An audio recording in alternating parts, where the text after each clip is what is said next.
back in. Oh, we're live. Yeah, I guess we're live. Let's go ahead and start the show.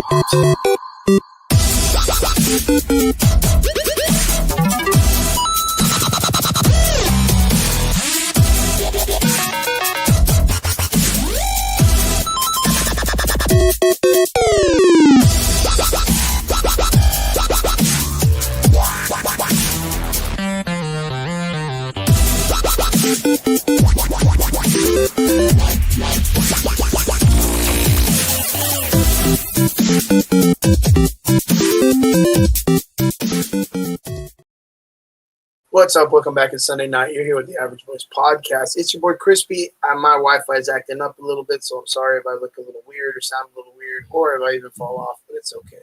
Because I am here with the one and only David from Adam's Collections. David, what is up, my dude? I feel like I haven't seen you forever, bro. What up, dog? Thanks for inviting me last minute, or self-invite, or whatever you want to call it. No, it's an invite. You know me, dude. It's just one of those things. Like, usually I'll have like Derpy or maybe Brian. Brian's busy. He's watching SummerSlam tonight.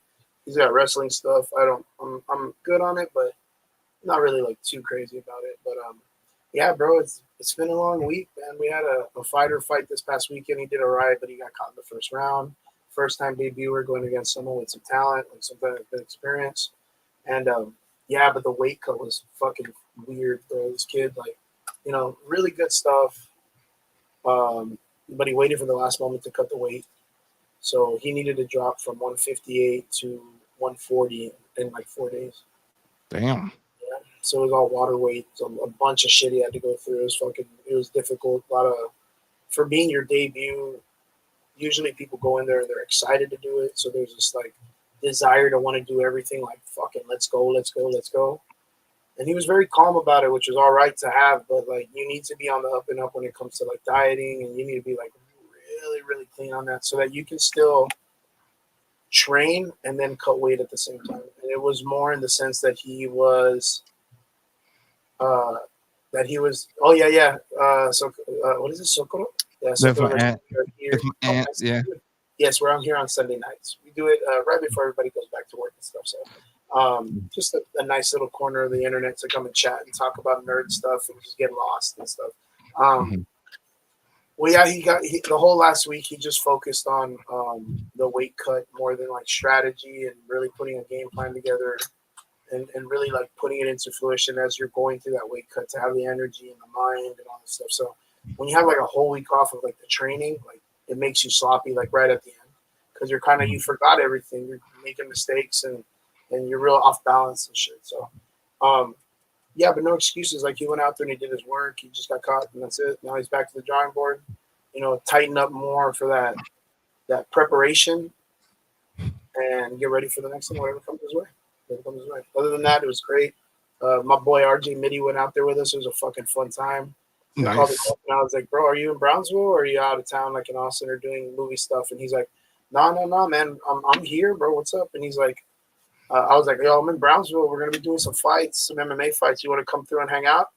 I can introduce you to promoters, get you in there, do some cool shit. And he was like, yeah, just message me or whatever. And yeah, hit me up after his meeting at 5. And he's like, yo, where's it at? I want to go by.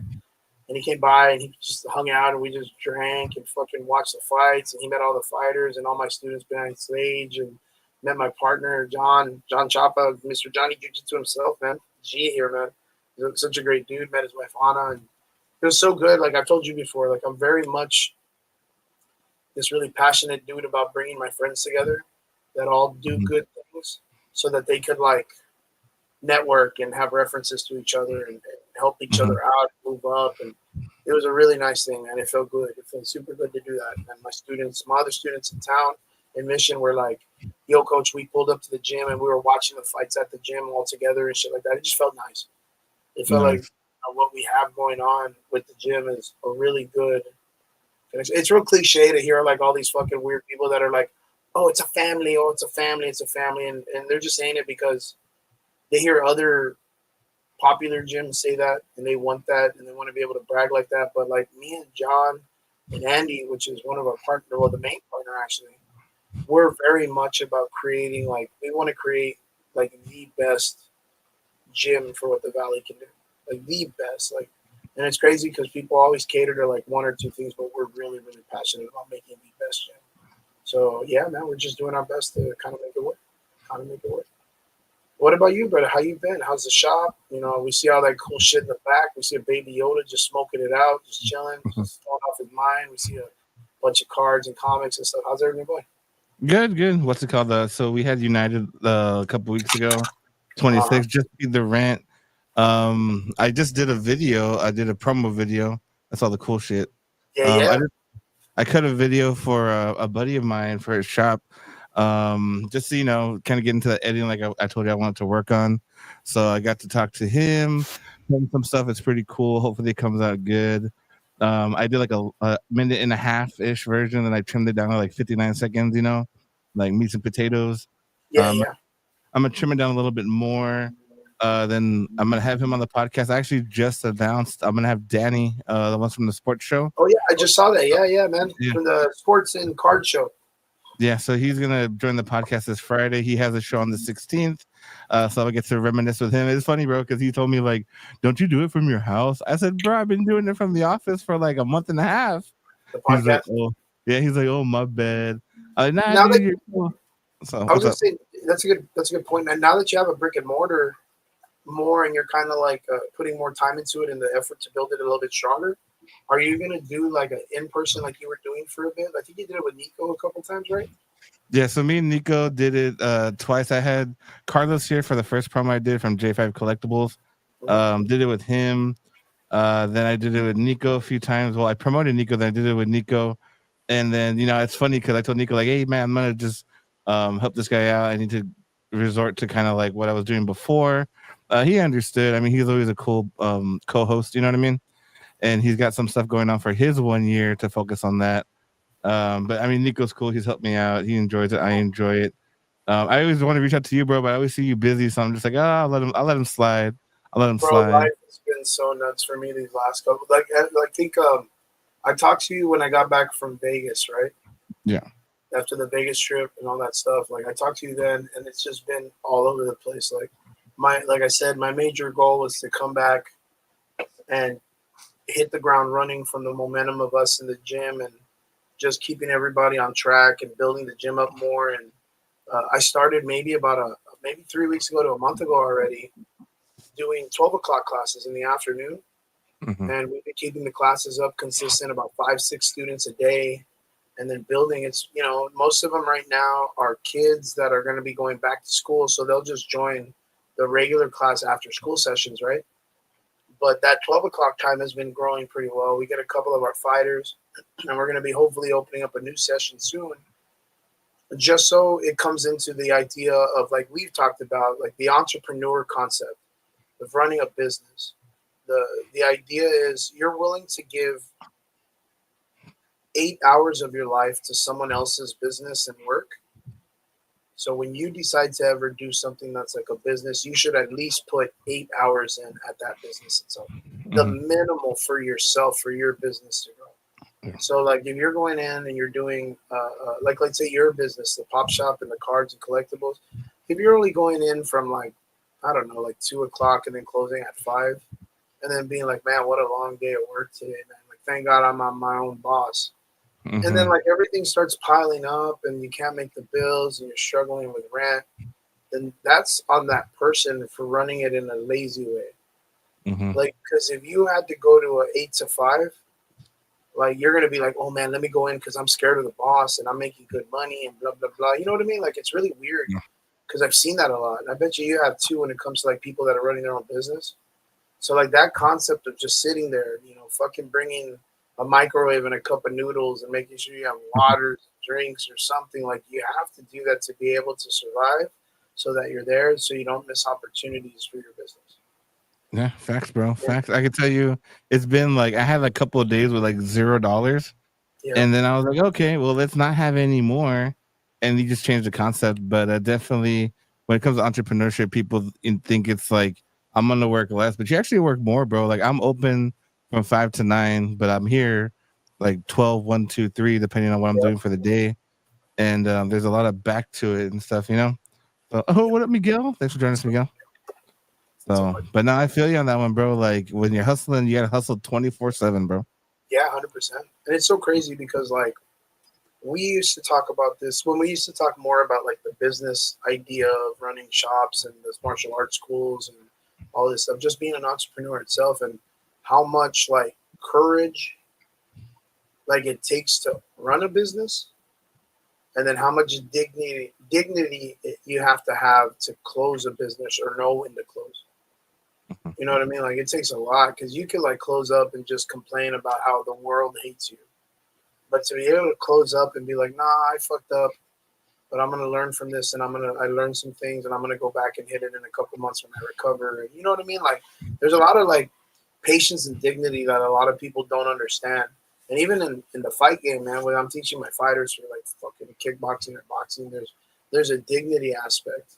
You know, win or lose, like there's like a way you have to carry yourself, so that way people don't think like in that pressure that you fail or flake or something. You know what I mean? For Because I sure. don't know, it's wild, bro. Like, I mean, you've been in the business for fucking 10 years already, 10, 12 years in the Yeah. vendoring. Yeah, It's about about a like 8 years, yeah. Well, technically it would be 9 years, so yeah, about 10. yeah. So Sounds like even better. that, you've seen people come and go like fast. Mm-hmm. There's times where you see people open up and they're open up for 6 months to 8 months, and then they're just like, "Oh, I'm sorry, guys, not doing it anymore." They're just not showing up at cons or vendoring, Mm-hmm. and you're kind of like, you'll see them at Walmart and be like, "Oh, hey, bro, what's up?" Like, I haven't seen you at an event. They're like, oh no, I stopped doing that shit. Like I just went back to working in I don't know, fucking oil rigs or painting or whatever the fuck they do. And you're kind Mm-hmm. of like, oh shit, that's wild, bro. Like, damn, I wonder what pushed you back. And they're like, no, man, it didn't work. Like, it didn't work. And I just bounced out and didn't care no more. I kind of feel like there's like a commitment that you have for the people that were buying stuff from you, or at least the people Yeah. that are kind of like following you in some way to understand what your business is still doing and stuff. So yeah, it's been crazy. I think I saw someone the other day that was posting up that they were like, "Yo, should I reopen a shop or whatever?" And Mm-hmm. their first shop they failed, and I want to say that they had talked shit about other people or someone in the community in some way, and they looked like dumbasses for doing it because they got called out, and then now they're like, "Oh, should I open up?" And it's like, "Well, bitch, you failed. Like that Yeah. means you fucked up just like those people, and people gonna talk shit. Like, why is it? Why does not? Why is the way that you held others doesn't affect the way you hold yourself? Like you Yeah. think just because you're out there kind of like slanging some shit in the corner, you think you're gonna be able to fucking reopen a place and it work? No, man, it's reputation and work. So I don't know. It's just really weird, bro. Sometimes I see some shit that I just need to like I don't know talk about because I want Yeah. my business to work.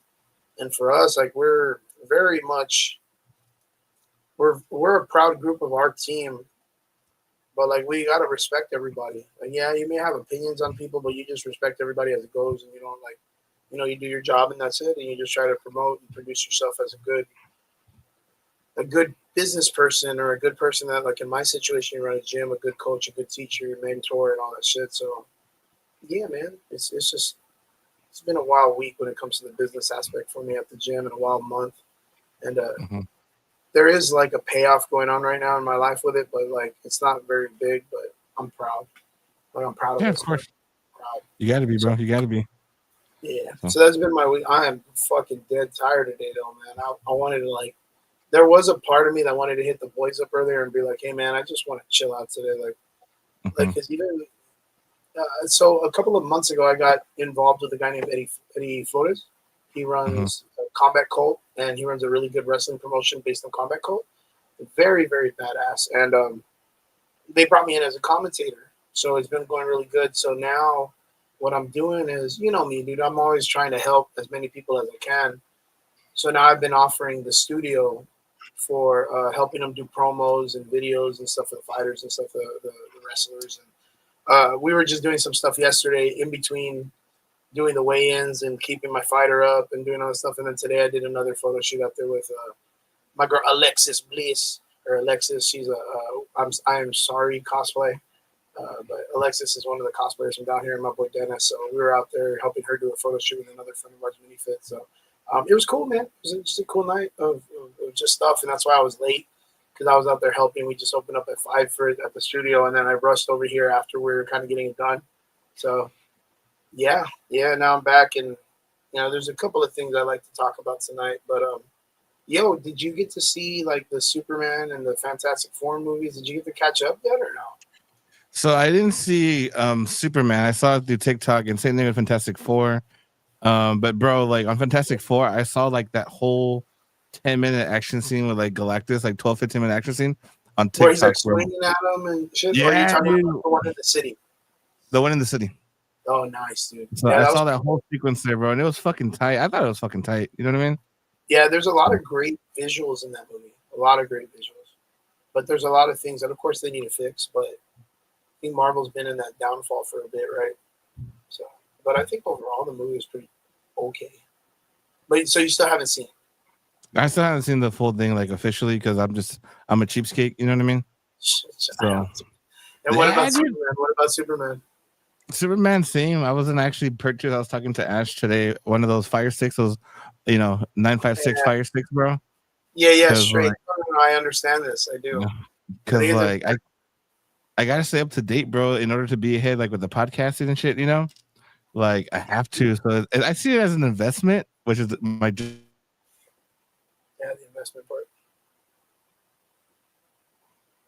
justification. You know, Yeah. The investment part's always the thing. but I mean, shit. You good? I Yeah, don't is know what that me happened. or is My that thing you? spun for a minute. I don't know. It's not giving me a Wi-Fi warning. You know, on the top left of stream, already gives you a Wi-Fi warning. It didn't Yeah, give me a that's Wi-Fi you. warning. That's not me. That's you. Is that me? Oh Yeah, shit. that's on your side. My warning came out earlier, but I don't have any warnings right now. Oh, oops. Yeah. What's the kind? I noticed that on the live, it'll give like a little Wi-Fi signal thing, like a little warning. Yeah. Mine's been on, but it hasn't like trickled. Nah, right now it's at two, but nah, you know what? Maybe they're doing a fucking thing right now with the internet service because I don't really get this to happen too much. But I want to say like maybe a couple weeks ago I had a drop in one of my shows. But VPN, yeah, they're attacking this, bro. The Chinese, No. the Russians are attacking this. Okay, so you haven't seen any of them, and I kind of it's like Fantastic Four suck. That's funny. I don't want to ruin the movies for you, like do Nah, spoilers, dude, like you're cool, bro. That stuff doesn't bother me because at the end of the day, I'm still gonna experience it the way that I experience it. You yeah, know what I the mean? way you experience it, right? Yeah. Oh, But what up, Limon? I mean, even without spoiling anything, right? I want to say that the movie, like I said, was okay. It didn't really have anything. I think me and Brian dissected the shit out of this movie as best we can. Brian really liked it.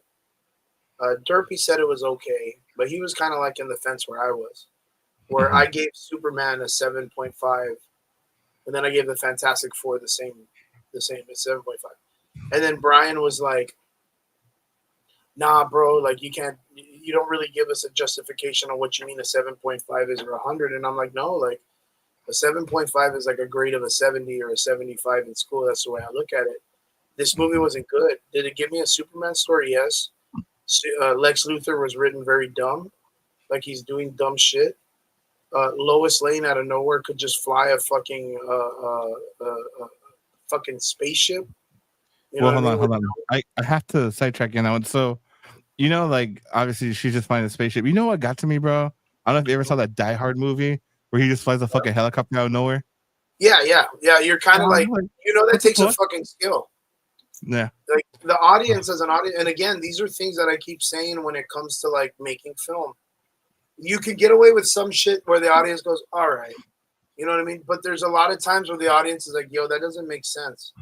You know what I mean? Like, why? Why does that make sense? Or why aren't you making sense? Like, that would be in the Superman movie. There's a scene where they're in a portal or the dark dimension or some shit. Or let's just say it's a Phantom Realm, right? Which is what Superman uses to hold prisoners or some shit. Remember that from the comics and the movies and stuff? Yeah. There's a scene that kind of has something like that, but Lex Luthor's using it. And there's like this river of like, I don't even know what to call it, like antimatter material. And they make it's like a pocket dimension. Yeah, let's just use that, right? And they mentioned that it's like, oh, dude, if you go into that, it'll break your body apart molecularly. And they give you a warning to let the audience know, like, oh shit, don't fall in the water. And then there's like a whole scene where Superman just fucking swimming in the water and doing all this stuff. His dog falls in, fucking Metamorpho falls in. The fucking he's holding the baby up, and in my mind, I'm like, well, who the fuck cares? You already fell in and nothing's happening. Like it's just, it literally looks like just Minecraft water, and it's just like orange. And they gave us this like idea that it's supposed to be dangerous, but then they show us next that it's not dangerous to anybody that's in it or touching it. No one even like falls in and gets like fucking demolished to Indiana Jones it. You remember how like Indiana Jones would be like, be careful with that thing, you could die from it, and someone goes, oh no, and he gets splashed like, oh fuck. That was the director showing the audience there's real consequences to those actions. And James Gunn's character in the writing is like the river can fuck you up and break you apart, and then Superman falls in, the dog falls in, there's a bunch of people, and no one gets messed up. No one gets messed up. And you're kind of like, oh, well, who is that for?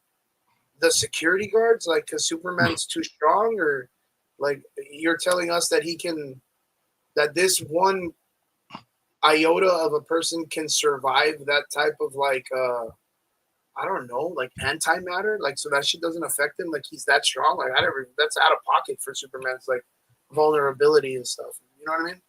Like it's just weird.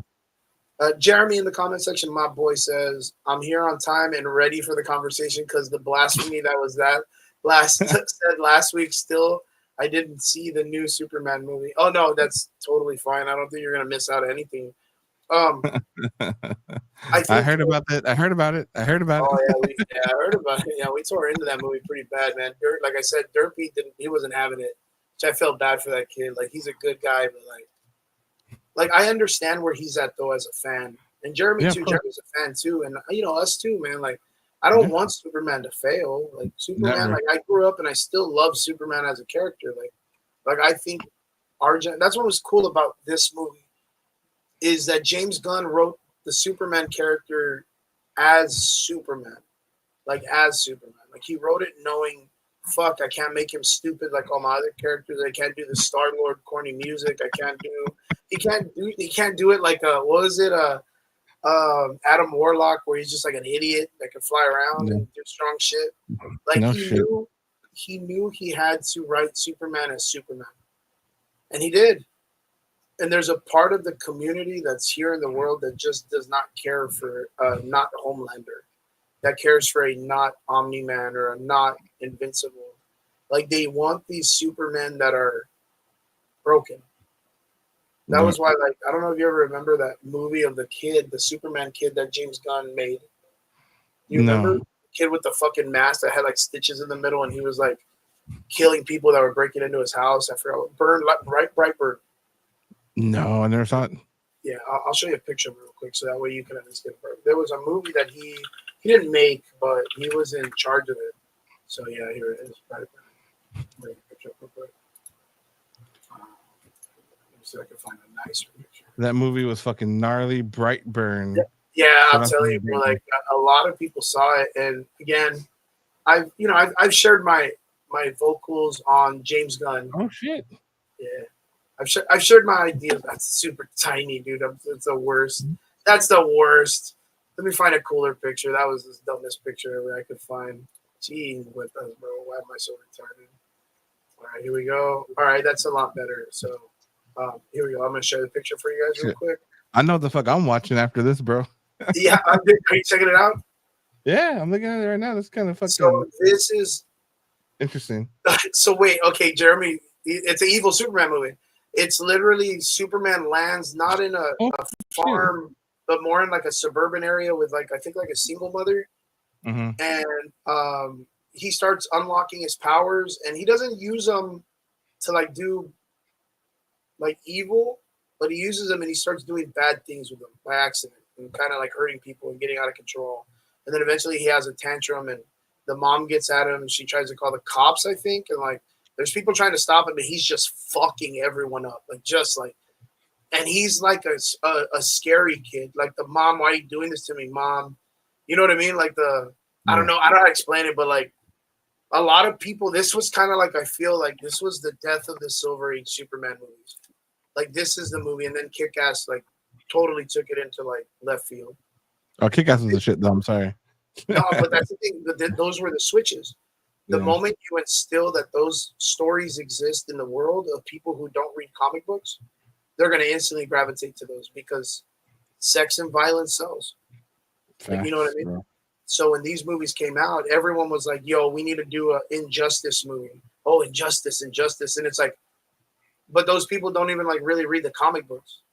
You know what I mean? Like a lot of people that are asking for that violent take over the world. That was like that shit. That look at how bad it was. And this goes back. I know Jeremy knows this, and a couple of the people that watch. Like when Snyder made that alternate universe with the evil Superman.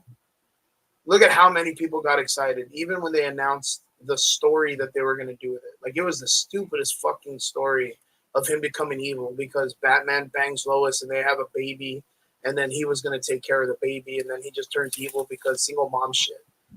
And a lot of people who read comic books are like, "Yo, you don't fuck with Lois Lane. That's just what it is." Injustice happens not because Joker had a baby and fucked Lois or Batman did something. It was because he got Superman to kill Lois Lane out of fucking with him. He's like the worst villain to put him up against. And that's what creates that alternate universe and Injustice. But like this, where like, oh, let's make it where Batman bangs Lois. I'm like, bro, why would you do that? They're supposed to be like Batman and Superman, the best friends. Like they always have each other's back. Like at first there was turmoil because Batman didn't know if he could trust him. Like there's a lot of shit that was going on. And then this guy comes in and writes some fucking Zack Snyder stupid ass nonsense, like just straight up stupid ass nonsense. And people were still like, "Oh my god, I can't wait for this Superman." And it's like, "Stop, bro, stop!" Like, no, we don't need an evil Superman. And in the current like, I don't know how to say it, like the current environment of the world, we need good superheroes. We need pillars in our community that are going to build our young ones to be great. That was all of us. Like, you know, when we were growing up, like what superheroes did you guys look up to? Like that inspired you to want to be better than yourselves. That was a hard thing to reach. Everybody's got one. Every motherfucker's got one. It can be Mario in Smash Brothers and fucking knocking people or smashing them into the ground, or it could be fucking, I don't know, up Superman or the Hulk or Wolverine or whatever the fuck. It could be anything, but you kept these people up. You know what I mean? And a lot of our kids don't have that nowadays. They don't have that, man. They're looking up to fucking James Gunn. You know, they're looking up to, you know what I mean? Like, that's who they're looking up to. They're looking up to fucking Dr. Disrespect and fucking all these weird dudes that are all fucking talking to minors and doing all this shit. And they're like, what is it, Tekashi 6ix9ine and fucking all these weird dudes that are, they're just like, well, it's all right because he's got money, cool hair, and chains or whatever the fuck. You know what I mean? Like, I don't know. I think James Gunn did really well with the Superman we got. The story, stupid. Like, just sucked. Lex Luthor, retarded. Like, just dumb as shit. And the problem is the writers that they have nowadays, they're not creative and they're not smart. They're dumb and they can't write for smart characters because they're not smart. You know what I mean? Yeah. No, I get you, bro. It's like when we had that conversation when they had the writer's strike and they were using AI and stuff. Yeah. I think it just showed that they have no talent. You know what I mean? Yeah. Like they can't be creative and stuff. Even with that, like we all pushed for the writers block shit. We were all like, yo, they deserve money, they deserve to be paid. But I was like, I think the one thing I would say was like, well, how do we know the good writers from the bad writers? I don't want the bad writers getting paid. But they're out there picketing too, being like, oh, well, look at what I could do. And it's like, well, you're writing shit material. I don't want to pay you more. But they're like, well, that's not fair. You need to pay me more because I write. And I'm like, bitch, I write too, man. Like, I write too. I don't get it published, but I write. But, like, you know what I mean? Like, it's weird. It's super weird. And I think, like, a lot of those people have taken over the industry. And it goes to show with the situation that we're in right now with, like, I don't know if you saw with the Fantastic Four, right? We're going to talk about some things today that are kind of important, but I was just like, let me jump in real quick on the comments. Miguel says, I have over 1,000 comic books and I've only read like 10% of them. Miguel, you heard that kills me, dude. Diligence, bro. You got to just sit down and read them all one day. Read them all, like all at one after one, every one of them. And then Jeremy says, yeah, that was the only part that I was like, okay, let's see where they goes. But I'm sure they would have cut that part out or did something else that would take the story somewhere else. 100%, you would assume that. But then James Gunn made that whole fucking, what was it, Rebel Moon story? Yeah. Because he was like, yo, Star Wars sucks, and I'm going to make a better Star Wars story.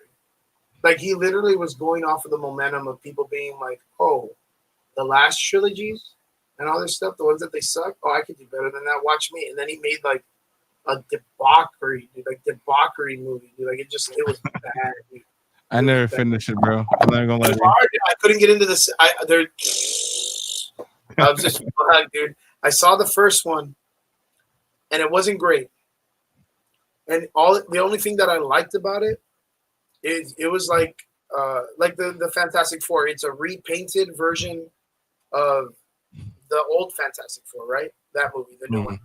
Like it's the same fucking Rise of the Silver Surfer movie. Like if you saw that one, it's the same thing except you got better character development than the old one. The Rebel Moon movie was the Seven Samurai. I don't know if you remember that old black and white Kurosawa film. No, I don't remember that one, bro. I don't think I saw that. So in that film, if you're into movies and films, Kurosawa is like this old Japanese famous director that made like a bunch of fucking cool movies that a lot of people really look into, because you could kind of consider him like the Robert Rodriguez or Quentin Tarantino of his time in Japan. So he would read Shakespeare and then turn like a Shakespearean story into one of his Japanese samurai movies. So he would just take those stories and rechange the assets and the story into a Japanese samurai film.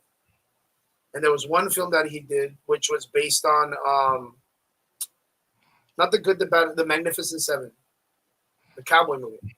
Yeah. And he just turned it into a samurai movie, and it was just called The Seven Samurai. What? So, really? Yeah, 100%. 100%. A small village is being riddled by bandits, and by chance, a retired military general or like person who trained the military is going through the city and witnesses this, stops a small group of the bandits, and then saves the city. And then those bandits are like, "We're going to come back and get you, but we're going to bring more people," or whatever. And when he's leaving, the village is like, "Please, can you stay and help us?" And he's like, "I've already put myself in danger, bitch. Like, why am I going to stay?" And she's like, "We have nothing. They've stolen all our food at all times, all our grains and all our rice. We have nothing. We're dying, and all we're doing is giving. Can you please stay and help us this one time?" And they're like, "We'll pay you." And he's like, "Okay, pay me. What are you going to pay me?" And they give him like a fucking like beans, bro. They're like, "Oh, we got beans and rice." And he's kind of like heart of gold. He's like, "Ah, fuck. Like, all right, I'll help." And then he starts realizing that the bandit group is actually a pretty large, like defensive or aggressive group of people. And he's like, "What do I do?" So he goes around and gets 6 other warriors to come and help him out. Like random. And there's even one of them that's always like a really like the Joker, real loose, kind of like dude that's real crazy. And it's always weird because that character is always a sci-fi character. And it's hard to explain how weird it is because that character always does like something that's riddled in mystery. Like he'll get stabbed and you'll see the fucking knife go through his neck and he's dying. And then later on when they win, he's back up and he's back to normal, no wounds in his neck. And he's like, yeah. And they're like, "Well, weren't you dead?" And he's like, "No, what are you all talking about?" "No, I wasn't dead. I was just sleeping." And you're kind of like, what the yeah, 100%. And then you realize that he's like an Oni, like a god of like the underworld that's kind of just going around. He's almost like, I don't know how to explain it. Like Thanos, he's in love with death, but like he constantly is in travels of finding it as a physical entity. So, but it's a demon that's in a human body or a human form. But they write him as a human character, and it's like it catches you as an audience member watching that movie. And what was it? What was the movie we're talking about? It's the same way. It's exactly the same way. Fuck, I can't remember the movie we're talking about now. God damn it. Yeah, but Kurosawa is like a super important director that does that kind of stuff. So like, Rebel Moon. Rebel Moon's the same thing. Rebel Moon. Yeah. A character comes in, wants to save a small village of people that are thing, but there's like a Nazi German like dark side that are coming in and they're like, "Yo, give us all your rice." Like literally, give us all your rice. And it's like, rice, like, bro, you're in a giant battleship. Like, why are you needing rice? Like, you know what I mean? Like, you would assume it would be some other Star Warsy shit. we need unobtainium, or we need like your precious stones, or I don't know. You're gonna make it, but he's literally like, no, we need rice because we need to feed all our guys. And it's corny. There's a bunch of corny shit in it, but it's very much the Seven Samurai film. And yeah, like Zack Snyder really can't hit that kind of shit. He does fun shit well, but you have to give him something that's already done. Like for visuals, like 300, fucking nailed it, bro. V for Vendetta, nailed it, bro. The Watchmen, nailed it. Because there's pictures. It's a fucking there's a picture book that he could just follow and just make that a real thing. Like, yeah, but if you give him his own idea, he fucking sucks. That was a Superman movie for me, like all those movies. But yeah, James Gunn didn't do it any hotter, man. Like, I did not like what James Gunn did with the Superman stuff too much. Like I said, he just wrote it really weird. But yeah, man. It's really weird because, like, with the Fantastic Four, a lot of people went into it hyped that they were like, though, you know, they nailed the Thunderbolts, and then they went and they saw it and they were like, oh my God, this is like, it never fails. The movie comes out and then someone's like, this is the best thing Marvel's ever done. Of course. The movie comes out, this is the best thing that Marvel's ever done. Another movie comes out, best thing. Ironheart, best thing Marvel's ever done. No, I don't know about that one. Yeah, fuck. Did you get the? Oh my God, dude! I don't even if you gave that one a chance. That was fucking. Sir, horrible. I just remember how many like months ago we were talking about fucking Madam Web. So I'm grateful for what we have now, because what we had before, I remember texting you like, "Yep, I wasted 2 hours of my life on this shit." Yeah, I'm never gonna get that back, dude. Never gonna get those 2 hours back. It's like those movies, the expansion or whatever, when they miss a day and they're like, "What happened? My day's missing. That was it." Nobody, I'm never getting that 2 hours back in my life. No, it was like I said, Fantastic Four, the new movie, is the old movie with a fresh new paint job. Except they were just like, you know what? Let's not build these characters up, and let's make them like where they don't feel like they actually like know each other. Let's just make them. Let's just tell the audience they do and let them accept it. Like, I don't feel any connection to any of the characters. Even, you know how there's like this like really nice brotherly relationship between the Thing, Ben Grimm, and Reed Richards in the movies. Like, they're always like the shoulder touching and, hey man, it's all right, bro. Like, I got you, Cunha. There was nothing like that. There was a scene where they're on a balcony talking, and it's the fucking. I just thought it was boring, dude. It was fucking boring. What the fuck is this? Yeah, I was like, the fuck, dude. I heard the fucking wildest take on this shit where I was like, bro, the only character development is for the Thing. Mind you, there's 3 people right now watching this. Like, don't say this out loud to nobody. The guy goes in the fucking reviews like, the only character development the Thing had in that movie is he saw Sue Storm's pussy while he was developing or giving birth to the baby, and he didn't have to ask permission. He just turned around and was like, okay, I got this. Like, you're kind of like, oh shit, like, this is weird. It was the fucking funniest thing I had seen in a long time. It was nuts, bro. But yeah, I don't know, man. The Fantastic Four, you can get away with watching it and it not be too crazy or whatever. But they're thinking about it. Yeah. Lemon knows. Everyone knows. What the? Yeah, dude, it was fucking funny, dude. It's the fucking spaceship scene. He just turns around. He's like, "Oh, I'm gonna catch this kid," but like, she just spread ego on the fucking thing, and it's like, bro, this is a Disney movie, bro. Like, why are we this cynical about making sure we see this? You know what I mean? Like, I don't know. It's wild, but yeah, I kind of feel like they just like focused on a bunch of weird shit, and it just didn't feel good. Like, I don't know. It was just different. Galactus was okay. Like, it was all right, but I kind of think they like they nerfed the fuck out of him though. You know, I felt like they did a lot of hype on him up to it, and then when I saw how they get him to their dimension or whatever, I'm like, that's how they do it. Like, I'm like, okay, like stream it, dude. He's like, stream it. Don't even tell me that. I don't know how to find it, dude. Yeah, I know where to find it, dude. I don't want to get you guys in trouble. Nah, we ain't getting that strike, sir. Yeah, fuck no. We're saving that for another day. You guys will be putting me up like that one kid that's turning plastic into fuel and shit. Yeah, no shit. Oh, bro, that shit's fucking nuts, right? Yeah, I like that shit. I've been following that kid for a minute, so when I saw that, I was kind of like, oh shit, they're gonna Tesla this dude. And they're gonna Tesla this guy, dude. Nah, but he's good. He's good. But yeah, man, it was just I don't know. It's really wild. Jeremy says that's disappointing, man. I did see a scene on Instagram how the Silver Surfer pushes him into a different realm or something like that. I was like, that's boring, Jeremy. But the crazy thing is, man, dude, that is for people to be like, nah, man, we're gonna do the Fantastic Four our way. Like, we're not gonna, fucking follow the comics. We're not gonna do this. We're not gonna do that. We're not gonna make the Thing fucking hate himself. He's gonna be loved by everybody. He's gonna go to Yancey Street, and all the people on Yancey Street are gonna be like, "Yo, you're our hero," instead of being like, "Get out of here, fucking freak."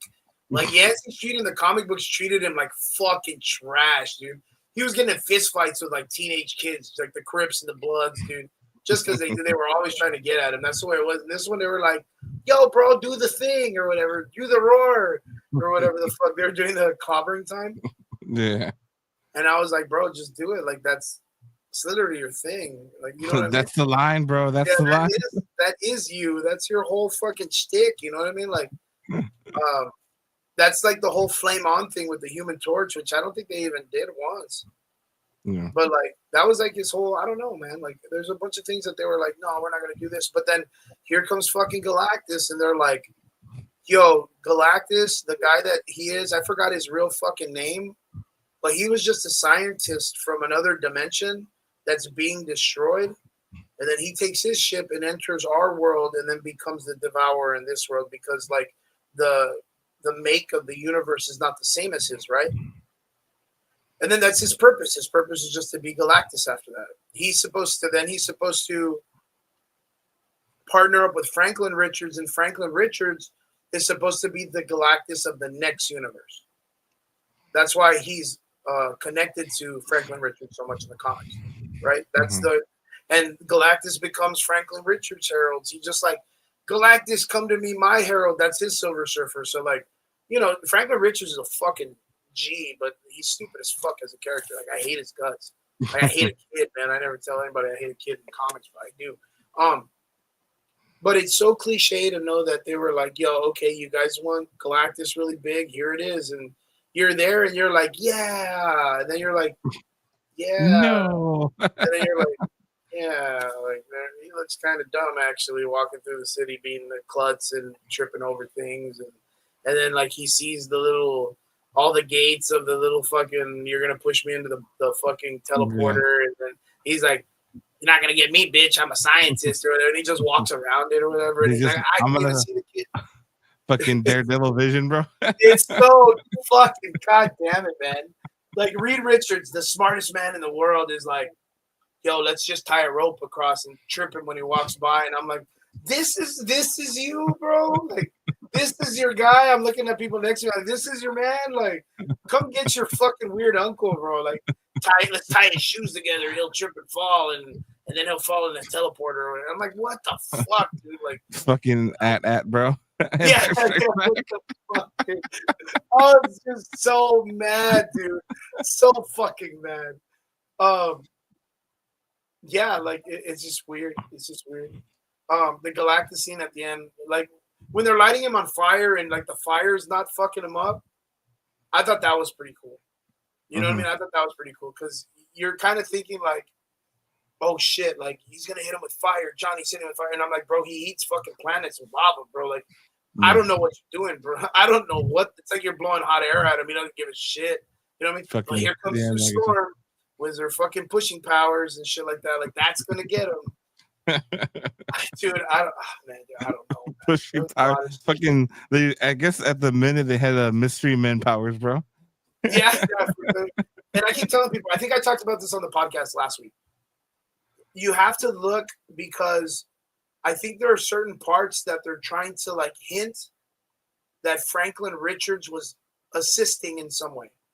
Like pushing, and her powers are like, I don't know, like when you use a magnet, or not a magnet, but a magnifying glass, and it gives you that weird, like reflective, rainbowy prism kind of shit. Yeah, I saw that. Yeah. And then all of a sudden, she like Super Saiyans, blah, right? And then she starts having yellow shit come out, and no blood out of her nose, no like pressure in the mind or whatever, like Jean Grey, nothing like that. Just screams, pushes, but there's yellow, and I think that yellow indicates that that's Franklin Richards' powers, like igniting something in someone. Like I don't know. But if you go back and watch, I think we talked about this last year. I think Hobby checked it out. He would go back and he would be like, "Oh, dude, yeah, there is like tones of yellow in certain scenes," and it goes all the way back, even to like when she's pregnant and she's giving birth. There's like a part where Reed Richards is like reaching for shit and doing stuff, doing his, his fucking stretchy shit. And there's a part where like there's something where they're like, Sue, hold this ship together because they're trying to like, I don't know, blast a black hole. I don't know. It's just nonsense, bro. They're just like, oh, there's a thing over there. We got to fly by the thing. It's dangerous, folks. Like, we're going to fly by it, though, because we're the fantastic fucking assholes or whatever. Like, you know what I mean? You know what I mean? Like, they have to make it some egregious shit, and your brain is like, damn, that could have fucked them up. Thank God they're the main characters. Thank God they got plot armor around this shit. You know what I mean? Thank God this is just part of the phase. Yeah, just fucking part of phase, whatever, 5 or 6, that's all stupid. That you can just add it up to that shit, right? Yeah, like the movie just had a lot of shit that was like, oh, the audience, because of course, like I said before, like the audience, when you're writing a story, you're writing a script, you're creating a movie, you can't make it so on the nose because people are gonna call you out on your bullshit. Derpy, what's up, my dude? Good to see you, brother. Good to see you. Are you watching wrestling too, my man? We're talking about the Fantastic Four, right? We're talking about all the shit on it, like just shitting on the bad stuff. Because like again, like yeah, dude. Because like I was telling people the other day, I was like, when these movies come out, they bamboozle us, bro, with all the cool colors and fucking fireworks, bro. And no, it's good. Brian's watching it too, bro. He was telling me he's ready for it. But it's good, man. You guys enjoy. But I'm glad. Thank you for jumping on and hanging out with us. You let it cook for a bit. And you really, really fucking like. You're like, wait, why did I fucking get excited for that shit? You know what I mean? Like, why the fuck was I excited for a guy made of rock to taste spaghetti and be like, okay, yeah? And it's like, wait, wouldn't his fucking taste buds be like rocks? You know what I mean? Like, you know what I mean? How's he gonna be like, oh, a little hint of garlic? You're like, what the fuck, dude? Like, you know what I mean? Like, you're just like, I don't know, man. It was a lot. It was a fuckload, man. There was so much. But you know what? I'm gonna tell you, one of the major things that fucking gets me, and I hate it so much, dude. I hate it so much, is how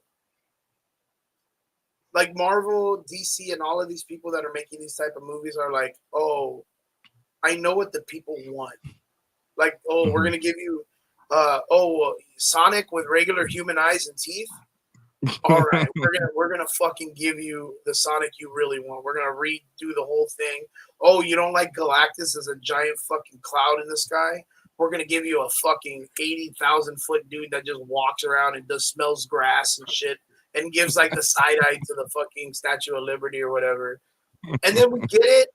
And we're like I said, we're like, yeah, we're getting it. And then we see it on screen and we're like, oh, fuck, dude, how am I going to tell my dad this is cool? You know what I mean? Like, your dad's going to be like, what the fuck are you watching, kid? Like, goddamn.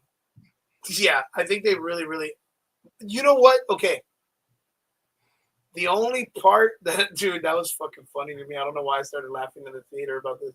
The only part that gave me like, oh shit, that's Galactus being like Galactus strong, is when he fucking just chucks the thing into space, dude. Oh, bro, I saw that shit. You know what I'm talking about? Fuck, yeah. Dude. I almost started laughing. I was like, in my mind, I'm like, that is the best way to make a person that's strong feel completely fucking useless in a fight, dude. Like, just grab him and be like, oh, a rock. Wang! And just throw his ass, dude. It's like, how's he going to come back? You can't fly. You can't run. You can't do shit. You're just a giant weight, dude, flying through space. He is so lucky that whoever wrote that shit got the Human Torch to grab it, dude. That guy would have been toast, dude. That made me fucking laugh. Like right when he did it, I was like, "Yeet, bitch!" Like, oh fuck, dude. I was laughing my ass off. That was fucking funny, man. But yeah, the fucking Fantastic Four movie, it's not doing good right now. It's not doing good. And my boy Brian came in here and was talking to Derpy about Superman because he was like, "Well, Superman ain't doing good." And he was saying the Fantastic Four, in his opinion, might have been better, but I was like, the numbers don't lie, dude. It's down 65% as of like last week, like the viewing. And this goes off of what I was telling the guys a couple of weeks ago. Where I was like, bro, a lot of people are like, well, who do you think's gonna win in the long run of it? Jurassic Park, Superman, or the Fantastic Four? and we all agreed Jurassic Park. Don't fuck around. Kids love Jesus dinosaurs. Christ. And it's a fucking horrible movie. But kids love dinosaurs. Kids love love dinosaurs. dinosaurs. It doesn't matter if you're a boy or girl. You can like all types of dinosaurs. And there's Superman, no multiverse yet. yeah, there's no universe in it. They just eat shit and they just kill dudes, man. Some of them fly, some of them swim. Scarlett Johansson, boom. Like that's all you need, bro. It's success. Superman, a little bit. All the guys, all the little kid boys like him. He's cool. He's Superman. The girls, oh, he's kind of cute and handsome, and he saves the day. Lois Lane relationship. Oh, I get my white knight. It's a smaller demographic than the boys, but the Jurassic Park doesn't discriminate. And then you have a group of 4 fucking adults. One of them's a rock. One of them's a dude that stretches. Another one's supposed to be like the hot guy, but now he's like 40, receding hairline. Barely does anything. He just acts like he's some fucking 20 years old or whatever. I don't even think it's superhero fatigue. I think it's just shitty writing and work. I think 100% shitty writing and work. Who the fuck is gonna care about the Fantastic Four, dude? Like, you know what I mean? You gotta be like our age to be like, oh, they didn't give us Galactus. I'm gonna go see when I see Galactus, and then the kids are gonna be like, huh? What?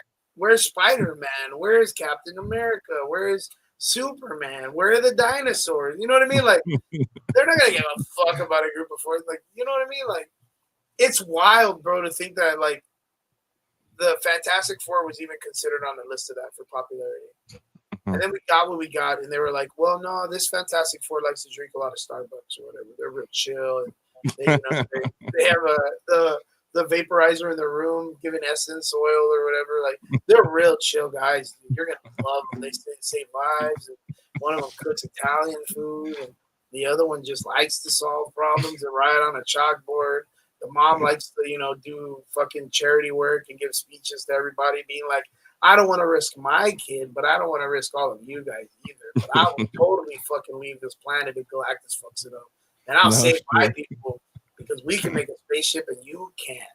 You know what I mean? And then there's fucking Fantastic Four with Human Torch. He just catches on fire and just fucking lays on couches, bro. Like, you remember when Chris Evans was there and he was like banging models and fucking all over the place, and you were like, wow, this guy's a dickhead, bro. Like, this guy's a dickhead, but he's cool. And then you had the fucking, what is it, Michael Chickens or no, that guy was cool as a thing. He was good. He was like, man, my life sucks. And then his wife leaves him and they can't pick up the ring, and he's like, fucking life sucks. And then like he changes powers with Johnny, and he's like, oh, I got powers and I got my skin back. He was a fucking G, dude. Like, he was the funniest fucking dude.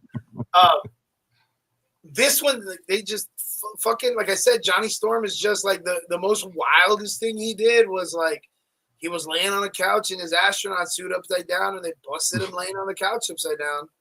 Other than that, he politely goes up to the Silver Surfer chick, Shia LaBeouf or whatever his name is, and is like, oh, hey, like, I noticed you said something the other day. What did it mean? And this chick is like, yo, go back and wait in your fucking line or whatever. She should have said that. And she was like, no, it just meant like hang out with your people because your guys are going to die and you got to like, save the last minutes or whatever. And he's like, oh, okay, I thought we had something. And like floats back or whatever. And I'm like, bro, there's no fucking connection to this shit. Like, it doesn't make no sense, man. It makes no fucking sense. You remember in the other Fantastic Four movie, they did the same ploy, which was the invisible girl has to go and talk to him and plead as a woman who's in love that he should try to be helping them because she doesn't want to lose the person he loves or she loves. And Norrin Radd's Silver Surfer had lost his girl, or not even, I don't even think he lost him. I can't even remember, but like he sacrifices himself to be the herald to save his wife. But like throughout all of this trauma of killing billions of people at a time, he's like, oh, fuck, you know what? I think I fucked up. Like, instead of just saving my wife, like, should probably be saving all these billions of people and fucking over Galactus in some way. You know what I mean? That's that shit where it's like a bunch of people on a train and your kid on the tracks. Like, who do you save? And a lot of people I've been talking to are like, oh, fuck all those people. I'm going to save my kid. And I'm like, bro, like, why is your kid on the tracks? You're a bad parent and fucking your kid's up, bro. What are you doing, my guy? Jesus Christ. Like, it's not the millions of people in the train's fault. You know what I mean? So I don't know. David, in your situation, you have, I'm going to say 102 people on a train. I'm not going to give you 100. We're going to go 2 extras. And you have your son on a train, like on the rail tracks or whatever. And you hit a lever and your son goes, or you don't pull the lever and 150 people go. What are you doing? Nothing wrong. There's no wrong answer. There's no wrong answer. So you're not going to get in trouble. You're not going to get canceled, David. Bro, I don't give a fuck. Everybody's dying, bro. The kid's living, bro. Yeah, I'm smashing all of them and my kid for being a fucking idiot. Dude, I'll add bodies to that bitch. I'm gonna wiggle this stat. I'll add bodies to that bitch just so I can be an even number, dog. Yeah. I don't like the 2 part. I want to make it a 10. Yeah, I want 110 dudes. But you know what I mean? Like, what would be like? It's weird because if you say what would be the right thing, then you want to be like, of course, like your brain tells you, oh, of course, 100 people or whatever, right? And then you're like, one person to sacrifice hundreds, which one? You see, Javi, right there, I would save my kid. Yeah. Is that what you would do too? Of course, bro. Holy shit, dude. You know 100 and some people be dying before my kiddo, bro. I'll double that shit, bro. I don't give a fuck. Isn't that crazy, though? Like, several, like, I would say, like, maybe, like, 30 years ago, like, when I was growing up, a lot of people would have been like, no, I would save the people because, of course, like, if I love my son or my child, like, no, the people are in the train. The people are in the train doing the normal thing. The kid's on the tracks being a fucking idiot, dude. Yo, Javi's like, fuck them. What is the other people doing on the tracks? Fuck those guys too. You know what I mean? It's just 100 people lined up on the tracks. Like, yeah, the John Travolta meme. Everybody catches a smoke, bro. Fuck everybody catches the train. They slow it down and shit. Lemon's like, I'd pull the lever so hard. Is that lever for the kid or lever to stop it? Yeah, you see, that's the thing. It's not 100. Everybody's like, oh, what 100 people doing on the tracks? No, the 100 people are doing the normal thing. They're in the train and the child is playing on the tracks. So they are doing what they're supposed to be doing. And the person, it could be anybody. It could be any person that you care about on the tracks. It doesn't have to be the kid. Like, we can just put anyone. And that's the psychological, that's the philosophical part, right? That's the part where you're breaking down like the moral aptitude of what's right and wrong in the situation, right? The 100 people that are living their normal day life, or the kid that made a mistake and is on the tracks by accident. Like, what do? I save my kid, but if the kid becomes Ezra Miller, then I might just change my answer. God damn it, Vince. Every week is an Ezra Miller joke. This guy's wild. He just saves him, dude. He has him in the chamber ready, dude. It's like, I got an Ezra Miller joke this week. That shit's funny, dude. Obviously, every day it feels like I saved my kid. LOL, he's wild. Oh my God, dude. There's millions of people diving around Javi every day, dude. Millions of people. But okay, so like now the concept. There we go. So minus that we're talking about where the people were. Now we're gonna put them in the train, going to work and living their everyday life, not knowing that there is this conundrum happening. The kid's on the tracks. He fucked up. You're not around to grab him and pull him off or nothing. You can't jump out and push him and save him. Like, and you know what I mean? Like, it's either yes or no. What do you do? Bro, everybody's dying, bro. You're still like, no, it's not changing my mind, dude. Nah, I'm a trap door, baby. Isn't that, bro? 100 people, they're gonna have a lot of money at the funeral home, bro. They're about to get a group discount, bro. Group discount on that shit, bro. That's dirty, dude. Group discount on those guys.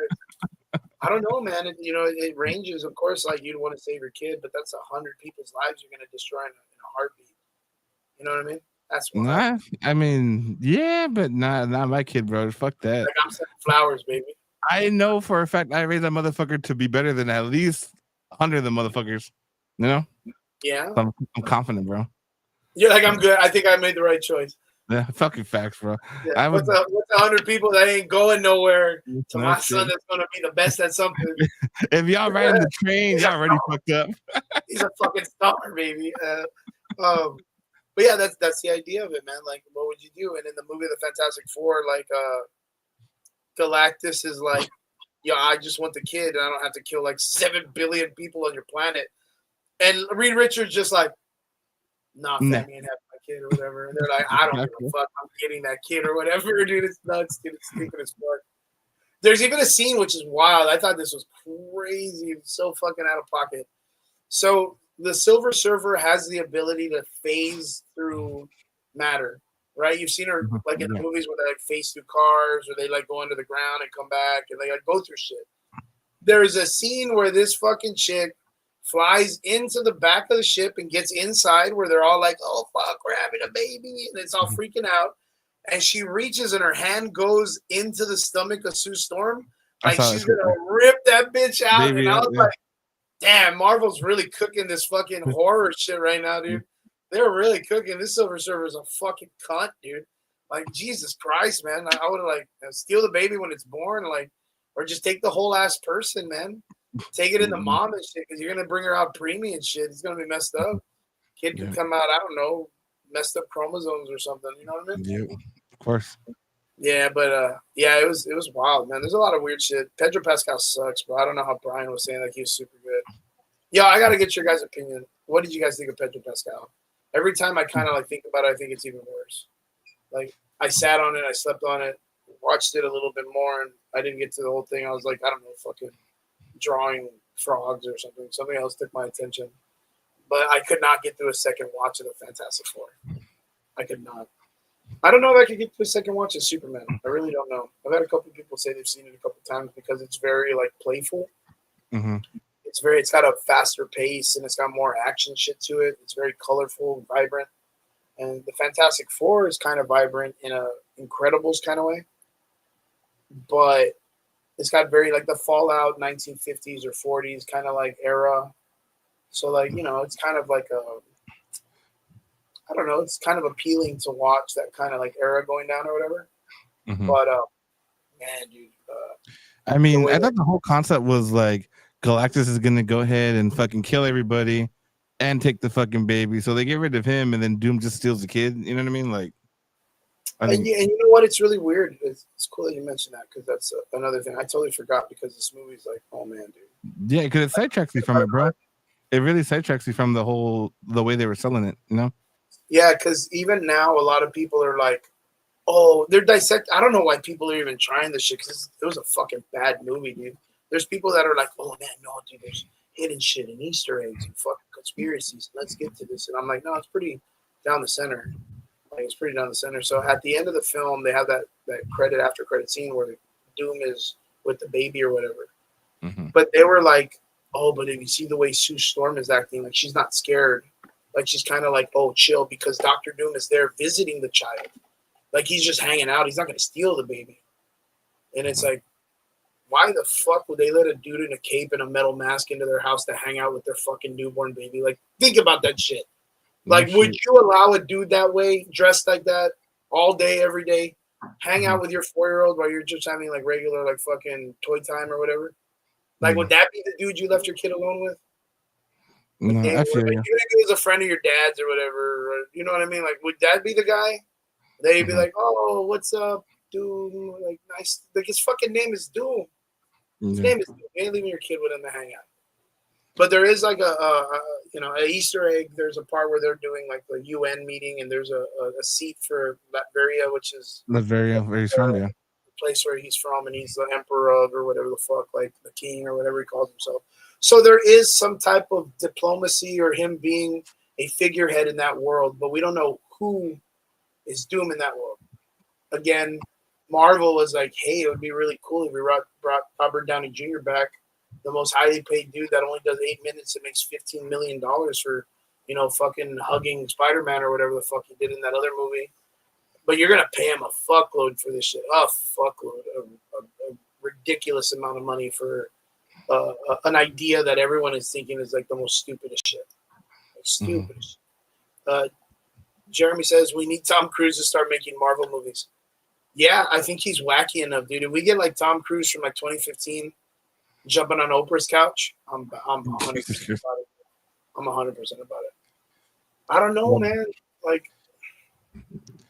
I just I don't know, bro. Like, I didn't see it obviously, but I just remember the biggest hype was like, oh, Doom's gonna steal the baby. But at what point is Doom needing to take the baby now? You know what I mean?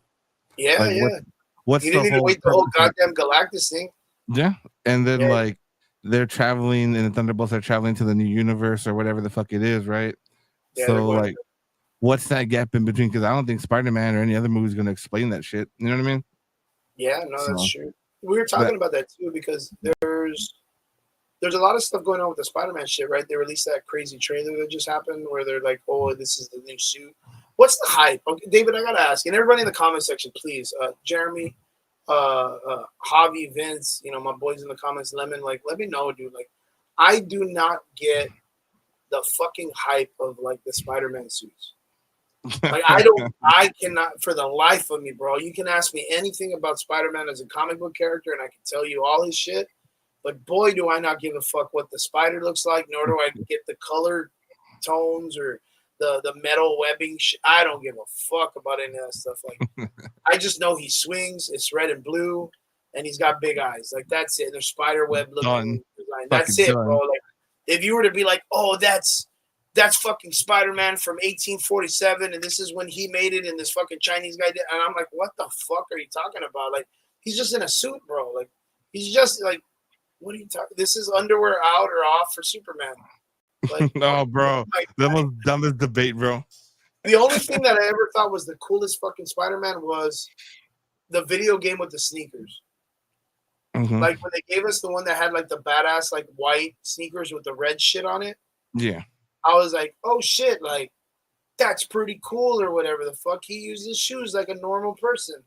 Thank God he ain't running around fucking barefoot and getting nails in his feet or whatever. Like, I thought it was cool and it looked very anime-ish because it made the feet look bigger, very Street Fighter back in the day with the big feet and the big hands or whatever. Like, I thought it was cool. But like today or yesterday, they released the teaser and he's walking through the doors like the fucking Wolverine movie. What was it? When he fights the Deadpool and he opens the gate, the hangar gate. Yeah, that's what it reminded me of. He's just standing there, and I was like, that's so true. I didn't think of that shit. Wade Wilson? I was like, in my mind, I was like, is that fucking Wade Wilson? He starts walking forward, and I was like, oh shit, is that Tom Holland? I was like, oh great, they're doing a Spider-Man movie. And then online, it was like, oh, the suit, and I was like, what? Did I miss something? Like, it's a different suit. Like, I could not tell that was the original suit from the fucking Iron Man movie or whatever the fuck that he did a while back. I'm telling you, bro. Like, well, did you hear the conspiracies on it? Because that supposedly in the trailer, the little 8-second tease, there was like a connecting line in the spider legs, but then on the one with Tom Holland, it didn't. And like, there's going to be multiple Spider-Man in these movies or whatever the fuck. So that's what they got from this shit. Like, that's where it went, bro. I literally saw Tom Holland come in and do like the blood sign, and then he like walked off set, and he's like, I was just like, oh shit, we're getting Spider-Man 3, fucking fantastic. These guys are like, oh yeah, dude, if you look at that, you can see Galactus' nutsack hanging in the background, and like, I'm like, what are you all fucking freaking out? He's just walking in a dark room, I don't even know what the movie's called. It's like Spider-Man, No More Sense or whatever the fuck. Brand New Day, dog. Brand New Day. Yeah. Brand New Day. Oh, that's based on the comic book, which was really shit, dude. Yeah. Oof. I mean, it'll connect. I mean, it's kind of good and bad because obviously we just left the hype of Spider-Man when it had all three of them, right? The OG, the Andrew Garfield, my personal favorite, and Holland. Andrew Garfield was the best, I think so. Yeah, and then we're transitioning to his street level, quote unquote, his street level phase, right? Because now nobody knows him. He doesn't have access to tech, right? So what do you do, bro? This guy just went into space and beat up monsters. You're gonna bring him back and have him just stop and bank guys. You know what I mean? Like, yeah, he's god damn it. Like, you're like, god damn it. He's got the shit end of the fucking of the stick on that one, bro. You know what I mean? Yeah, they kind of did that. They kind of hurt him real bad with that. They nerfed him, dog. Build up, right? Civil War to all the other movies and shit. I mean, they Civil did well. War to his first one, yeah, and then bringing on 3, and then I think the hype is just because the last movie was good. The ending kind of was a stickler because I'll find you again. I'll go look for you. Can you imagine if they started with fucking Endgame though?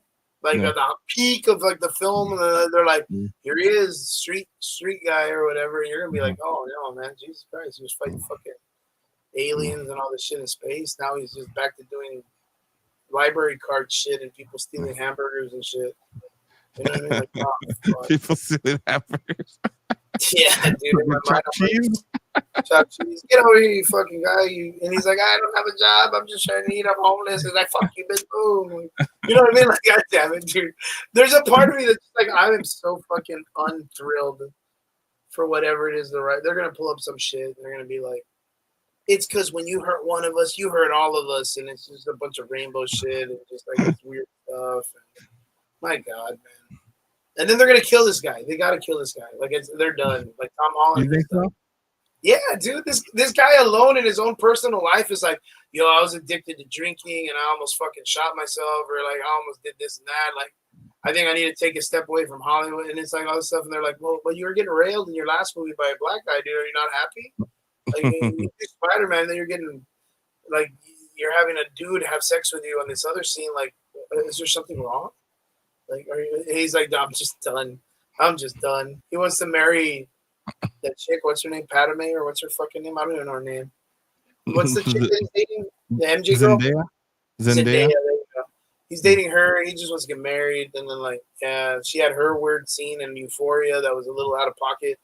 And they just need to fucking buy a ranch and fuck off, dude. They need to do like those two just need to do a Rick Moranis and just be like, yo, I'm gonna stay home, guys. Stop calling me, please, dude. I'm tired of making movies where someone's having sex with my mouth or something, dude. Like, they need to get out of it, dude. And then that's the bad part too. Me and Brian were talking about how they postponed what is it, the Spider-Verse movie? Oh yeah. Till after the Secret Wars movie. Or I get you, but dude, it would be so horrible if they did it past Secret Wars, because that's a fucking long time. Because they don't want to allow Sony to use Spider-Man or Miles Morales, because they don't want to add it, because Miles, and I talked about this before, but I keep telling, man, how long have I been picking on Trigger that they're going to do Secret Wars and it's going to suck? Like a long time, dude. And it's because, you know, fucking Miles is a big story part. It's a huge character in the fucking Secret Wars story. So, let me go back. I haven't seen the comment section. So what does it say? I think they want Spider-Man's suit for comics, which I dig the suit. Yeah, it's just blue and red, like with a Spider-Man suit. I don't understand. Like, you can put a comic book version of the comic book, and everyone's gonna be like, "Whoa!" And all us normal people are gonna be like, "Huh? Like what? What? No, yeah, he just got to shoot webs and swing. I don't give a fuck what colors he's wearing." And they're gonna be like, "No, dude, there's like a hectogram, fucking design." Oh, I don't give a shit about that stuff. He just needs to do his job as Spider-Man. Jeremy says, Tom Holland said, I'll only do another Spider-Man movie if it makes sense and has a great story. I can't think of this street level Spider-Man is gonna do that. Fuck, dude. I like how they're can you imagine? They're like, Tom Holland literally says exactly what Chris Hemsworth says. He's like, I just want to make a good movie with good writers and a good director. And they're like, no, I got one better. Let's give you the shittiest director. I'm going to bring in these writers that just graduated from high school, that they're really, really cool, and they like the LGBT community. And, yeah, your suit's going to be pink. And they're like, yeah, I guess, dude. I'm going to get paid. I just want to get out of here. You know what I mean? Like, God damn it, bro. Thor, like, I'm only gonna do it if it makes sense. Hey, we got Love and Thunder. Oh, that makes sense. Yeah, fuck it. Sure. Am I getting a paycheck today or tomorrow? Run it. Meat gonna be in it? Is Core gonna be in it? You know what I mean? Javier Escobar says, I don't get it either. If I saw a live action Scarlet Spider-Man Ben Reilly, I'd get excited. But other than that, I don't get the hype. But Javi, in the current condition of the Marvel universe, do you really think they give you a proper Ben Reilly? Like, just think of that. Vincent says the new Spider-Man movie called Spider-Man Back Shots, dude. Fuck, dude. That's so wild, dude. That is fucking nasty. Just imagine how would they nerf Ben Reilly, bro? You know what I mean? Yeah, you know what I mean, right? Even Ben Reilly in the comics, he's like super, like, he's a very complicated character. Like a very, very complicated character. After that, Chris was like, yeah, it wasn't the best movie. Nope, fuck no, it wasn't. Ben Reilly, you remember in the comic books, there was the idea that the Spider-Man in the cartoon, the whole time of that series, was the clone, and Ben Reilly was the real Spider-Man out there working in the web of life or whatever. So when that happened, then it went into the comics. There were so many people that were just like, what? So I've been reading a Spider-Man comic and falling in love with this dude and thinking he was like the man, to then find out that he wasn't even the real Spider-Man. And then I think later on, they end up saying, oh no, Ben Reilly wasn't the real Spider-Man. He was the clone, and Peter Parker was the actual Spider-Man, thinking he was the clone when he wasn't the clone, but he was the real Spider-Man. And that's when I was like, fuck y'all, I'm going to meet you in the streets, dude. Like, I was like, fuck those guys. I'm going to meet them in the parking lot for writing this stupid-ass story. Like, I was mad, dude. It was so crazy. It was such a travesty. Such a travesty. And that's where I think the whole Brave New World or Last Day or whatever that they made the comic book with the Mephisto and all that stupid shit. Like, because the director who came up with the clone story was bashed by the guy who made the story for that one. And he was like, well, I want to get him back because he did a shitty story. So he fucked up the whole, like, marriage to Peter Parker coming back from the clones and all that shit. And then they would meet up and then they would get married because it was a clone that was a Mary Jane and the real Peter Parker came in, blah, blah, blah, blah, blah. And the guy was like, oh, well, you know what? Instead of them falling in love, I'm just going to have Mephisto take their love with them. Whatever the fuck that means. You know what I mean? Like, whatever the fuck that means. What does it even mean? You could just be like, well, I'm going to take your existence or your understanding that you both exist and I'm going to fuck you both over. That makes sense. But then he goes, nah, I'm going to take your love. Yeah, I'm going to take your love and you'll never be in love and love. And then he goes and bangs Silk. Like a couple of comics later, I'm like, bro, that love shit didn't work. He's just banging other chicks. What's up? I don't know. Yeah, Javi, it was something really weird, man. It was really, it was chaotic, bro. It was super chaotic back in the day with all that clone bullshit. And then they tried to bring it back recently, like, I want to say, like, 2018, 2019. They tried to do a thing where they even brought back Gwen Stacy, like a clone of Gwen Stacy. So she's been, fucking breakdancer, broke her neck kind of shit off the bridge or whatever. You know what I mean? Even the dad, they brought the dad back by this guy, I think named the Jackal or some shit. They tried to clone him and bring him back, and fucking Peter Parker was like in tears, bro. Like, oh my God, Gwen, you're back. Are you real? And she's like, yeah, sure. Yeah, fuck it, I'm real or whatever. And then they end the comic book, she's like, well, I'm not really Gwen Stacy. I'm just a clone, like, but I do have some of her. No, I don't. Like, I don't have any of her memories or anything. I'm just here. But this guy, the Jackal, just told me to fuck you over, and I just want to live my life. And this dude's just like, yo, Peter Parker in the comic books just gets fucking shit on like 9 billion% of the time. He's like that dude. He's that dude. Like, anytime you think you're doing good at work and your manager comes in and he's like, hey, you fucked up today, bro. And then it just knocks you like a million pegs off before you clock out. Like, that's Peter Parker's like. So you thought, motherfucker? Yeah. Have a good day, bitch. You fucked up or whatever. Yeah, dude, they fucked that guy over so bad. My favorite story was House of X, dude. The House of X storyline with Wanda and all that shit.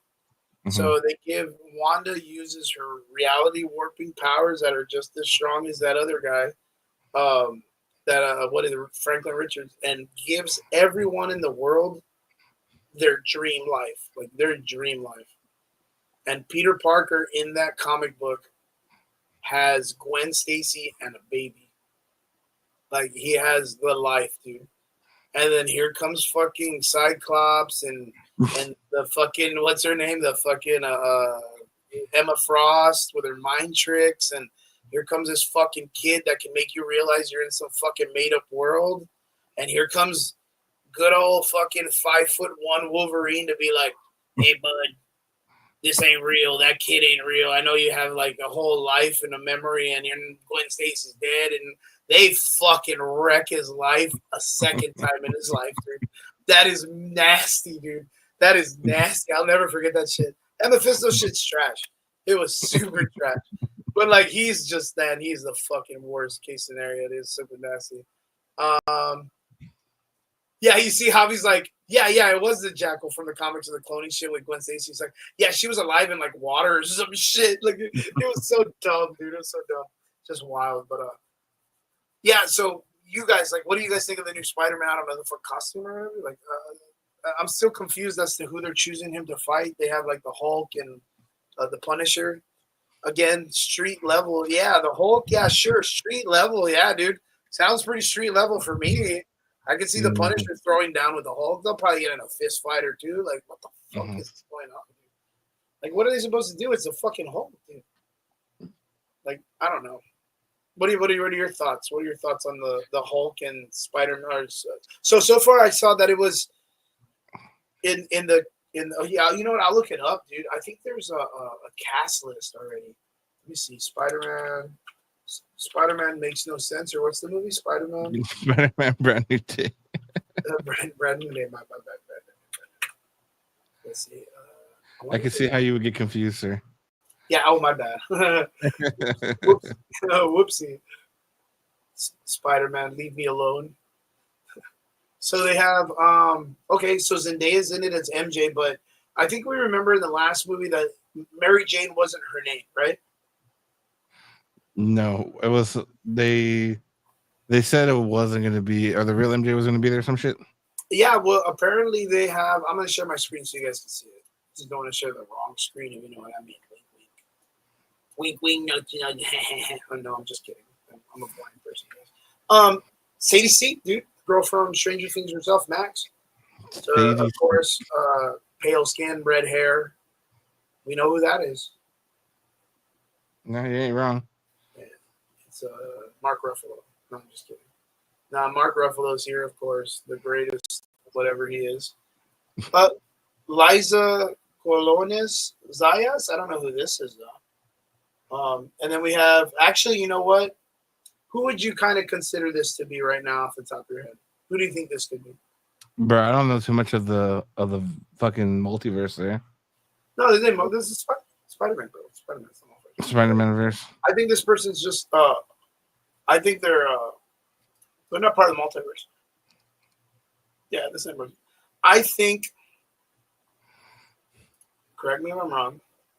That she may be, because she's a Hispanic lady. She may be Miles Morales' mom. Oh, that's true. I was thinking about that. And then we got Michael Mondo. Michael Mondo was the Scorpion, Goggins, right? Or what's his name? Gargan? Yeah. And then, of course, Jacob Batalon, which is Ned. There was always that rumor, which this guy is supposed to be the Green Goblin dude. Hobgoblin, right? Yeah, Hobgoblin. He's supposed to pick it up and do all this stuff. And apparently he's been losing some weight, man. Yeah, look at him now. I don't know if this is recent, but oh no, that's definitely not recent. That's definitely not recent. this one isn't. You can see that his face has changed a lot. So let me see if I can copy this or go straight to search. Let's see if I got anything recent. Here. I'll put. Oh, you know what? He was in Sinners, wasn't he? No. Recent. Let's see recent. Oh yeah. Check this shit out. Watch. Stop sharing. Let's do this. Share screen. This one. Yo, look at him here, dude. Look. I mean, how many movies would they run with him? This will be his fourth movie, right? Or third movie? The same amount minus. No, fuck. He was in Civil War. But that didn't count, though. They put his ass to sleep. Yeah, but that was a cameo, right? I mean, because it's homecoming. He's technically not in it, but he's in it. Yeah. That's pretty fucking dope. He's lost a lot of fucking weight, bro. That's crazy. That's a crazy fucking picture. That's like, you can see the pectoral muscle line. Like, this guy's fucking salt poppy all over, dude. What the hell? Salt poppy. Yeah. Because Salt Poppy, again, shout out to that dude. He lost a fuckload of weight. He's doing some G shit. He's gonna fight Tony Ferguson? Yeah. He's doing Tony Ferguson in a couple of days. But yeah, let's see. Javier Escobedo, Javi says Daredevil, Punisher, Spider-Man versus Crazy Hulk. Yeah, they ain't gonna do shit, bro. They ain't gonna do shit to the Hulk. Maybe Spider-Man might, but Hulk, the other two not so much. The guy from The Amazing Spider-Man is going to redo his character. Which guy? Is that are you talking about the Michael Mondo guy, the Scorpion dude? That should be the Scorpion. Wasn't it the Sandman dude? But he's in the other universe. Yeah, he's part of that's true. He's part of Andrew Garfield's universe. And then Vince says Miles' mom. Yep, I believe so. Michelle Jones was her name, right? So you go to, let's check it. Michelle Jones. Let's check. I can't even fucking spell, bro. What's wrong with me? Michelle Jones Marvel. Oh, that was this chick. So that was Zendaya's character. Yeah. I spelled Michael. Yeah, Michelle. I spelled Michelle wrong, bro. What are you doing to me, bro? The other one would be Miles Morales. Miles Morales. Mother. Okay, just wrong. Yeah, you see, like she's like a Hispanic lady, dude. And recently they put her as kind of like Latino Afro, like Afro Latino. And you know, this character, this person herself, is not too far fetched from it, man. You know what I mean? Yeah. Pretty cool, man. I think it's cool. If I'm that's the like, case, again, I think I mentioned this a little while ago, and I really think it's important to state that. Peter, what's up? What's up, bro? What's up, Honda? Good to see you, my dude. Good to see you. Popular loner in the house, man. Hobgoblin named Ned Leeds. Yeah, and that was the big talking points, but he's always been a big dude, and they never really went with it. But if they were to bring in Miles Morales, I think it'd be good. But like, man, it's late in the game, bro. It's late in the game. But when you start talking about adding Miles Morales to the Marvel franchise, you know Peter Parker has to that. Like, you know. And the reason why is it's the same problem that's going on in the comic books right now, which is you have two Spider-Mans named Spider-Man, and no one knows where to put either one of them. You know what I mean? So for a minute you had it where like Miles Morales was using his like electric powers that he has to go fuck up vampires in the Blade story. You know what I mean? So yeah, it's just kind of weird. I don't know. What do you think? What do you think, David? Miles Morales. I mean, it's like his third movie, bro. So if they're gonna plant the seed for Miles, they might do it with the mom, because they were also hinting to the uncle, the one that they stuck to the car. I think in the first one. Yeah, right? that's child. Child. And Childish Gambino, yeah. And then if he does die, it would maybe he wouldn't die, but maybe it's gonna be him going to Battle Worlds or whatever it is, and then obviously dying there. You know what I mean? Well, in the Secret Wars story, Miles and Peter are together, but it's the Miles of course, the Ultimates universe and the Peter Parker of our universe, the 616, right? And both of them team up, and they're both on two separate what are they called? Life rafts. So consider the spaceship that the Fantastic Four are on that make it into the Thunderbolts movie. We're gonna call that the Life Raft, which is a ship that can travel interdimensionally. And they end up trying to save heroes. First, it's the Fantastic Four saving his family, T'Challa, Captain Marvel, Cyclops with the Phoenix Force, and I want to say Star-Lord. And then in the middle of it, their ship gets fucking hit with something, and there's a huge gap, and all the kids fall out. All of the Sue Storm, Franklin Richards, and Valeria, which is the child that they were like, nah, we ain't fucking with this one this time. So there's no Valeria Richards. I think that's wild. But they're gonna do.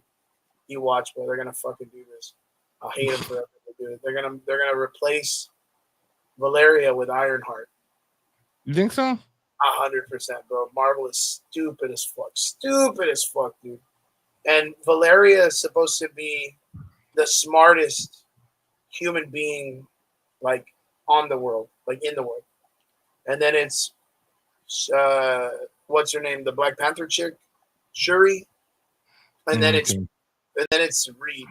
Oh yeah. Then it's Reed. No, then it's Ironheart. Then it's fucking Moon Girl or whatever. And then it's Reed Richards. They always knock him down, but he's like the first and only character they go to first for decisions and shit for the whole world. So I don't know how they're like, oh, these other girls of color are like the smartest characters now, and it's like, but all the comic books still read Richards, but it's just a Marvel being a piece of shit, right? Writing it stupid, but yeah, you need Valeria because she's the one that busts Doom, and that's his goddaughter.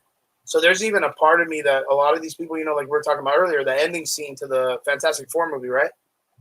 We were talking about how you're like, I don't know if Doom's gonna really take that baby. That'd be kind of weird. Like it's kind of on the nose. It's a little awkward. And I'm like, well, like She doesn't seem scared to have him in the room with the baby. She seems kind of like, oh, hi, what's up, buddy, or whatever the fuck. I think it's because you're gonna find out that he's the godfather to the child, and then that's what gives the trust. And then right when everything's about to pop off and they're leaving the planet because it's gonna be killed or broken or Galactus comes back or some bullshit, he's gonna be like, "Gotcha, bitch," and then take the kid and then take off on his own life raft, and then they're gonna go on their life raft. Like I 100% think this is how it's gonna go because it has to somewhat follow the whole fucking story. So if we remember the old Secret Wars, right? Galactus challenges this guy named the Beyonder, which is the guy that starts the Secret Wars from back in the day, right? And that guy literally just lays fucking Galactus out with a punch and then knocks him out. But during that whole time, Doctor Doom sees Galactus for the first time and is like, oh, the Beyonder. And he's like, I need that guy's powers. When Galactus comes for the first time, Doctor Doom's like, I need those powers. When the Silver Surfer showed up in the first movie, Doctor Doom was like, I need his powers. You remember that shit? Because he doesn't like to be like the second man in. He likes to be the dude. So I feel like in the second movie, he's going to do something fuck up and bring Galactus back, and then that's how the world gets destroyed. But in the process, he makes a life raft knowing that he's going to fuck up, and he steals the kid, and he's like, nah, I got you, bitch. I can go make my world anyways. I don't need this one. That's what I think what's going to happen. But we'll have to see how that plays out. It's really far out, and I don't think people are that dumb to write that stupid. So, yeah, Vince says, what if in Secret Wars, Doom kills off Peter Parker in the movies? That'd be fantastic. And then you just leave Miles, and then you have your Spider-Man for the new reboot. That's it. I mean, it'd be a good direction to go to, right? Yeah, I mean, well, that's the thing. Tom Holland wants out, and everybody wants Miles Morales because of the popularity in the new movies, right? I mean, that's just what it is. So I don't see it as a bad thing. But then again, it's like the whole generation of younger kids right now believe Miles is actually Peter Parker, not is Spider-Man, not Peter Parker, which is like, it's a lie. Peter Parker is the original Spider-Man, and Miles is like the clone thing going on, the new clone shit. So yeah, dude, I think it's very important that they keep the history and let people know. I hope that's what they're gonna do, but I don't know. Fuck them. Fuck them. Fuck them. Jeremy says, how do you feel about the X-Men reboot after Secret Wars? Well, technically, it wouldn't be a reboot anymore. This is going to be our actual representation of the X-Men based on Disney and Marvel, like based on the actual source. I could say it's a reboot because of the Fox entities, but those guys just like, that's the same thing. Like if Venom, if they made a movie Venom for Marvel without Sony being connected, would you call it a reboot, or would you be like, yes, finally, a real Venom movie? You know what I mean? I really think that it's not a reboot for the X-Men. I think, like, yes, we're finally getting the official Marvel X-Men movie. Like, this is it. This is going to be it. Are they going to do good? Probably not. They're going to fuck it up as usual. But, yeah, dude, 100%. Like, I mean, in the current dynamic state of the MCU, like, are you excited for, if I was going to say, like, oh, dude, they're going to do an X-Men movie. Like, if they were to give you any X-Men movie, would you be excited? If Deadpool was not connected to it. I mean, think of it like this. When X-Men debuted, it was with Fox, bro, and they were doing a decent job at it. Not great, right? And now we're going to get the Marvel version, like you said, of X-Men with the hopes of getting some of the people. I mean, what are the mainstream X-Men that you're going to want to see, right? I mean, you have fucking Gambit now making some hype around again. Nightcrawler, because he's going to be there too. But only because they popped up in the Deadpool movie. But what are they going to start the universe as, right? You're going to start it with a fucking Cyclops that's fucking 50 running the school now. You're going to have to bring it all down, man. There was this comic book a while back that was okay, mid, and it used a lot of like the younger characters again. It was called The Champions. Mm-hmm. And I think they did all right? But what they did was they had this whole like not time skip, but they had characters from, I'll pick it up right now, Marvel, Champions. Watch out. Okay,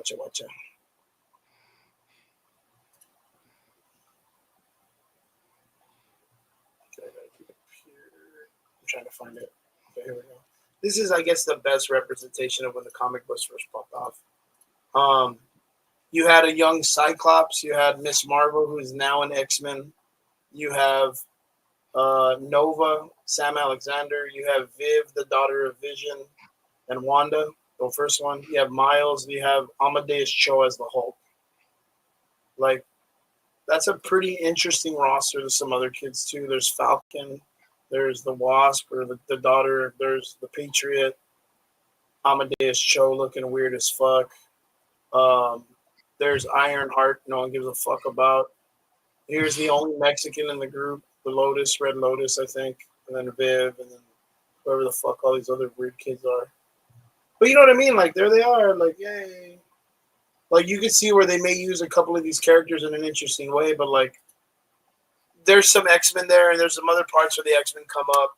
But Cyclops is there only because of the fact that apparently there was, like, a portal that was opened up, and they brought a whole bunch of, like, the X-Men from the original X-Men from back in the day, and they came through, and then they stayed here.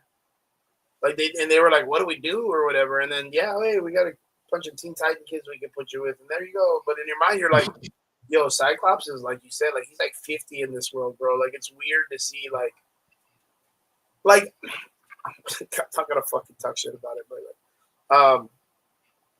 the what's that guy, Bo DeBeo or whatever, that made the new X-Men film? Like, he turned Cyclops into this dude that was just a sexual deviant with anyone that was a Jean Grey. Like, Wolverine was a cuck. Like, he was a piece of shit in that one. But, like, anytime that there was a Jean Grey, like, Cyclops was like, oh, you're mine. Like, you're supposed to be mine because we're destined because you're mine. And it's like, now there is again, 17, 18-year-old, 16-year-old version of Jean Grey in the universe. What happens, do you think, when she runs into the adult Cyclops or adult Wolverine? Mm-hmm. Yeah, that's exactly what was going on in the comics. Like, I think he ended up running into Wolverine, and Wolverine's like, it might have even been Old Man Logan, and he was like, oh, it's just so great to see you again. Like, oh, the way I remember you. And it's like, bro, Jean Grey's still alive. You remember her being old too. Why do you have to see her when she's young like this? It'd be weird. Like, God damn it. Like, look at a picture, God damn it. Like, don't be weird with this kid. Like, there's a bunch of weird shit when they do that. I'm telling you, bro, time travel is like the worst in the comic books. Michael C. Hall as the Beyonder. I don't know who that is. Who the fuck is Michael C. Hall as the Beyonder? Isn't that the Dexter dude or no? I'll tell Michael C. Hall. Yeah, you got it right on the button. Is it Beyonder? Yeah, right. Pretty much. Square jaw. You can pull that off. That'd be pretty dope. The Beyonder, I mean, if you go back, like, just look at this guy just doing his thing, and you type in the Beyonder Marvel, right? You can see it. Like, you can see it. Like, look at that face. Chisel jaw. That's why a lot of people were assuming it was going to be Henry Cavill. If they do this, stupid fucking costume. Like, look at this shit. Look at this shit. Dumb ass motherfucking costume. Now this, though, the suit, I'm about that shit. Little Knight Rider action going on. White. Look at that little pop collar shit. Look at this dude. That's a key right there. He comes in and goes, what's up? I changed reality. Let me get you guys fighting out on the intergalactic fucking Dana White. Let's go, baby. Let's go. I'll be all right. That other suit, fuck that, dude. If this ends up being the picture, I'm like, nah, you guys go watch it. I hope you guys review it. I'll piggyback. I'll have a conversation about it maybe. But yeah, the Beyonder be wild. Javi says, how many Secret Wars are there? I'm not familiar with the story, but when I look it up, I see old school Star Wars Secret Wars. So technically, there's two. There was one Secret Wars Part 1, and that was a little bit older, and that wasn't the popular one. It was the second one that was popular, or maybe I'm mistaken. So that was the first one that was popular. No, but that was there was two of them back in the day. Yeah, there was two of them. There wasn't just one of them. So there was like the old one. This is like the famous cover. Yeah. But like I think this was the second Secret Wars. Secret Wars. I thought that one was a part of the first one. I don't know. It is, but like there was here's Secret Wars 2. This one, the Beyonder's kind of like getting the band back together, guys. You know, so the first one was like it's so stupid. The fucking first Secret Wars, he gets like 12 villains and 12 heroes, and he shows up and he's like, yo, you guys gonna bang it out, and whoever wins gets their wish. You know what I mean? And they're just like, what? They put him on another planet, which is Planet Battle World or whatever. And he's like, all right, bitches, like bang it out. And then they just like fuck off like the Hunger Games. And then it's just like little episodes, right? Then in Secret Wars 2, he comes in and he's like, what's up? Getting the band back together. Let's get to banging again. But he's like, nah, but you know what? Like, I like you guys humans. You guys are cool. Like, I want to go to Earth and be a human. Then he gets like a human girlfriend and he doesn't want to get a job and can't pay his rent. Like, it's fucking stupid, bro. It's bad. Like, the Beyonder's a really weird cat. And then, of course, you have Secret Wars, right? Jonathan Hickman's Secret Wars. And this was fucking cinema, bro. I cannot even fathom the idea of them fucking this up as bad as they're going to do. Like, it's cinema. If any of you guys get a chance, Comic Historian or Comics Explained or maybe even Blurred Comic Book Guy, all of them usually have some kind of, you know, if I was more dedicated, I'd give you guys a funny breakdown because I'd fuck this story up because I talk really weird. I would probably need to do a badass summary of it. But those guys break it down, and I tell people all the time, like, you're fucking missing out if you're not at least checking out the comic books in some kind of way, like absorbing it, because you guys would be totally blown away as to the way Civil War is in the comics compared to the way you saw Civil War in the MCU. Like, just that alone. Gore the God Butcher in Thor Love and Thunder, if you were to watch that or read that or check out the series in some way, you would be fucking blown away and be like, yo, why would they give Taika Waititi the run on this, man? Like, there was no way he was going to give us something this epic. For fuck's sakes, the Gore the God Butcher in the comic book torches and submits the god of torture. Like, you understand how fucking diabolical Gore the God Butcher has to be? A guy who's like, yo, I'm just here to kill gods. And he tortures the god of torture, the literal god of torture, and fucks his world up. Like, it is that good. There's even a comic book in that series called The God Bomb. Like, the God, you know what I mean? Like, that's a genius title, bro. The God Bomb. Like, that is a genius title. Like, they really fucking, they dumbed us down real bad for that film.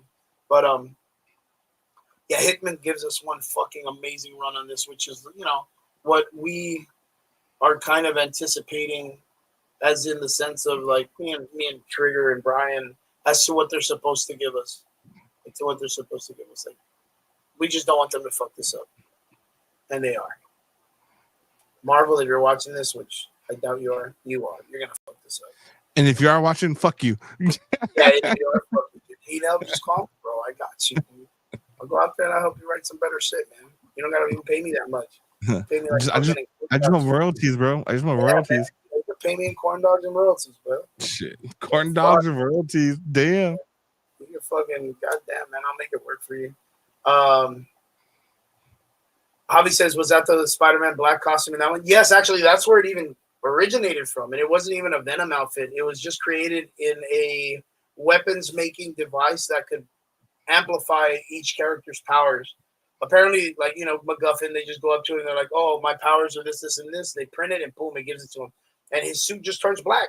And they're like, dude, you're black. You're perfect. And they were like, yeah, that's the way life goes. You know what I mean? Like, that's just it. So, of course, later on, they took that story, black costume, and were like, oh, dude, Venom would be great. Like, let's give him the Venom outfit and turn him into an emo kid that could dance while he walks down the street or whatever. And fucking hit his woman, or what does he do to Mary Jane? Doesn't he hit her or push her? You remember shit, that? Yeah, I remember that shit. Wild, bro. Mosquito goes crazy.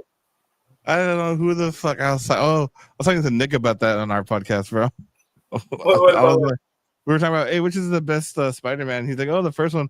I'm like, oh, so you support that third one, right? The whole Venom bullshit. Then I fuck that shit. The wife beater or whatever. I was like, I don't know, bro. I was like, Andrew Garfield's always going to be the man, bro. Fucking always. Jeremy says, I want Kang back.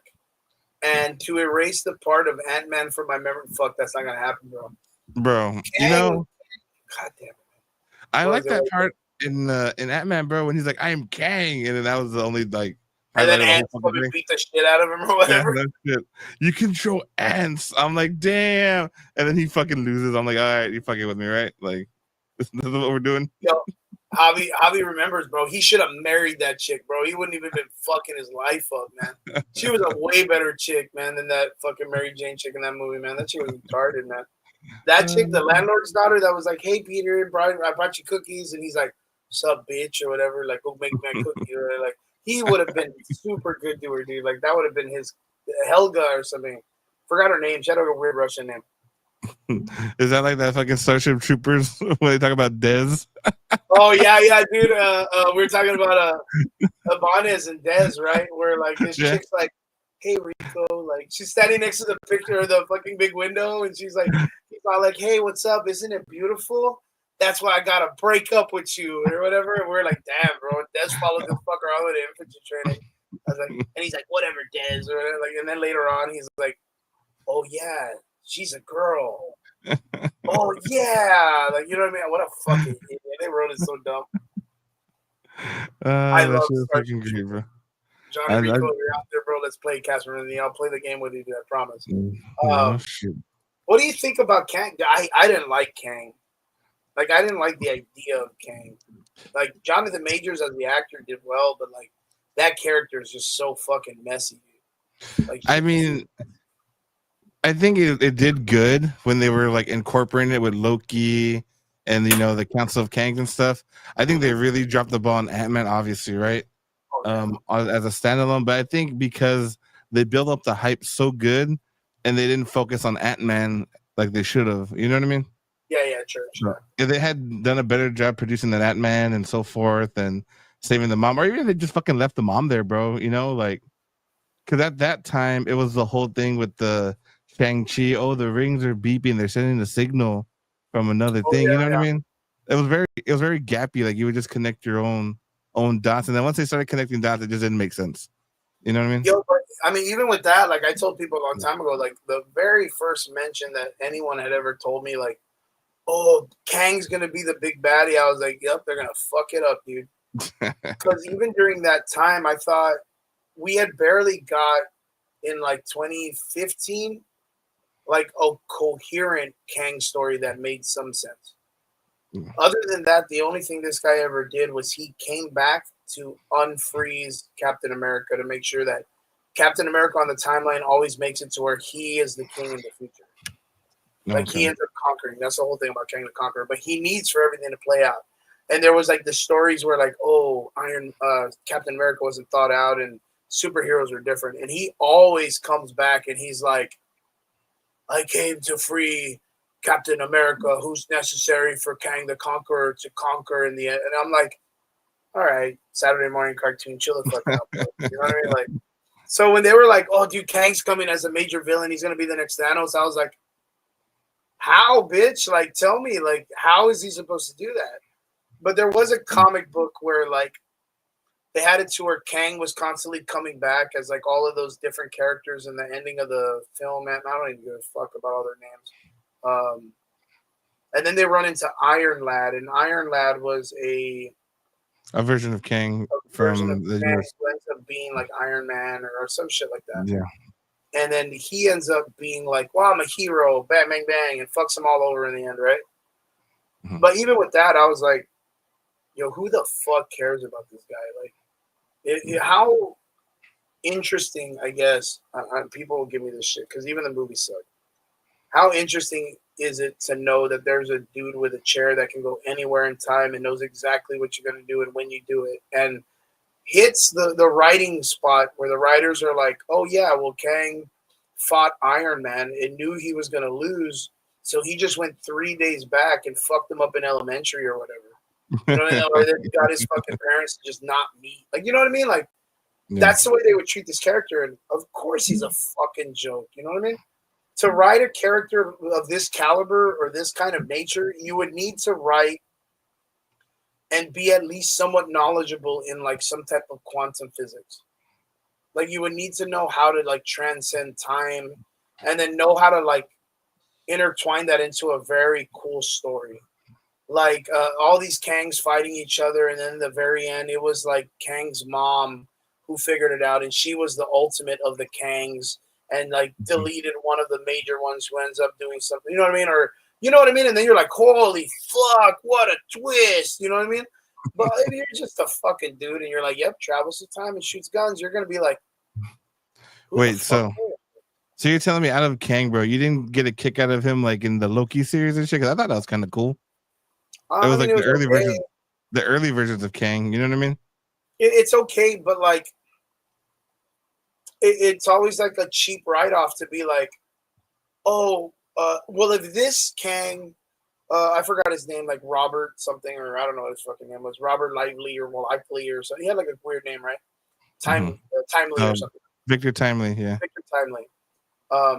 Victor Timely, he wrote the book of the TVA, but he didn't create the TVA. Then who created the TVA? And blah, blah, blah. And they're going to be like, well, it was that King. Fuck him. Like that one. Number 900, 656. And you're like, oh, my goodness. He built it. Kang built it. Oh, you could just be like, well, if he wasn't there, then who put this remote in my hand? And be like, haha, later on, and be like, God, you got you, bitch. Like, I don't need an excuse. I don't need a reason on how. I just need to show you a picture on how he did it. And you're like, whoa, my mind is blown. There's so much shit on TV. Like, fuck that, dude. Like, fuck that easy writing bullshit. I hate that so much, dude. The only time that I thought that was good was like that elevator scene in the Loki show when someone like pushes him and he like falls over and fuck. It's like at the very end and it ends up being it was him who pushed himself over. And in my mind, I was like, fucking thing got me with your bamboozled time travel bullshit, dude. Like, God damn it. Oh, it was me. I was my own grandfather or whatever the fuck. I fucking despise that shit. But they got me in that fucking show because they wrote it kind of good. And I was like, well, who the fuck pushed him? And I was like, it's got to be that Sylvie bitch because that's like, it's Loki, but not Loki, so it's okay to fuck her or whatever. I don't even know, dude. Like, I was so fucking wrong. And I was like, maybe it was a manager at McDonald's she was working for. Like, I was just like, God damn it. Dude, manager at McDonald's. Yeah, dude. There was so many just dumb shits that were just in it, man. And then all of a sudden it was like, it was me all along. I pushed me, and I was like, "Oh fuck!" That's that reverse flash shit. It was me, Barry. It was me, Barry. When you were making out with that girl and you came early, it was me. I jerked you off or whatever. God damn it, dude! Because it's like it doesn't make sense because it's a time loop, right? It's the whole Ouroboros bullshit or whatever. Yeah. And again, this is oh man, it's the fucking it's the Back to the Future idea, right? You remember Back to the Future, right? Yeah, of course. Do you remember the one when it's like he's in the tunnel with fucking Biff or whatever, and they're using the skateboards, and he's on the car, he's in the car or whatever? There was a bunch of times where Doc just knew where to be. Yeah. You want to know why? Because he killed Morty a bunch of times already. Marty died. Morty. Because he kills him. That's why I keep telling people he killed Marty a bunch of times, and he was like, "Oh fuck, missed him." Back to the Future, Back to the Future, Back to the Future. Every time he jumps and lands on the car in some way or does some shit that he doesn't look, 100 million times Doc let him die to get it just right. Because again, you have to really consider this. In the scene in the tunnel, he goes all the way through the tunnel and it's closed off. And Marty was like, I'm just going to take him through the tunnel and I'm going to escape. And then he knows he has to come back. So that means when Doc meets him at the end, he knew he was going to come back to the fucking end of the tunnel. There was no way he was going to know that because the tunnel's closed off, which means Marty got fucking killed a couple of times. They had to get that shit just right. That's the fucking time traveling shit with the Al Qaeda guys with the rocket launchers. He knew he had to take off. How did he know? Because that dude's died a couple of times, bro. Hey, bro, you're my friend, but you just fucked up that movie for me. Yeah, I fucking 100% fucked up that movie. But you know what I mean, right? Now that you think of it, like, wait a minute, yeah. How did he know to go back and get him? Yeah.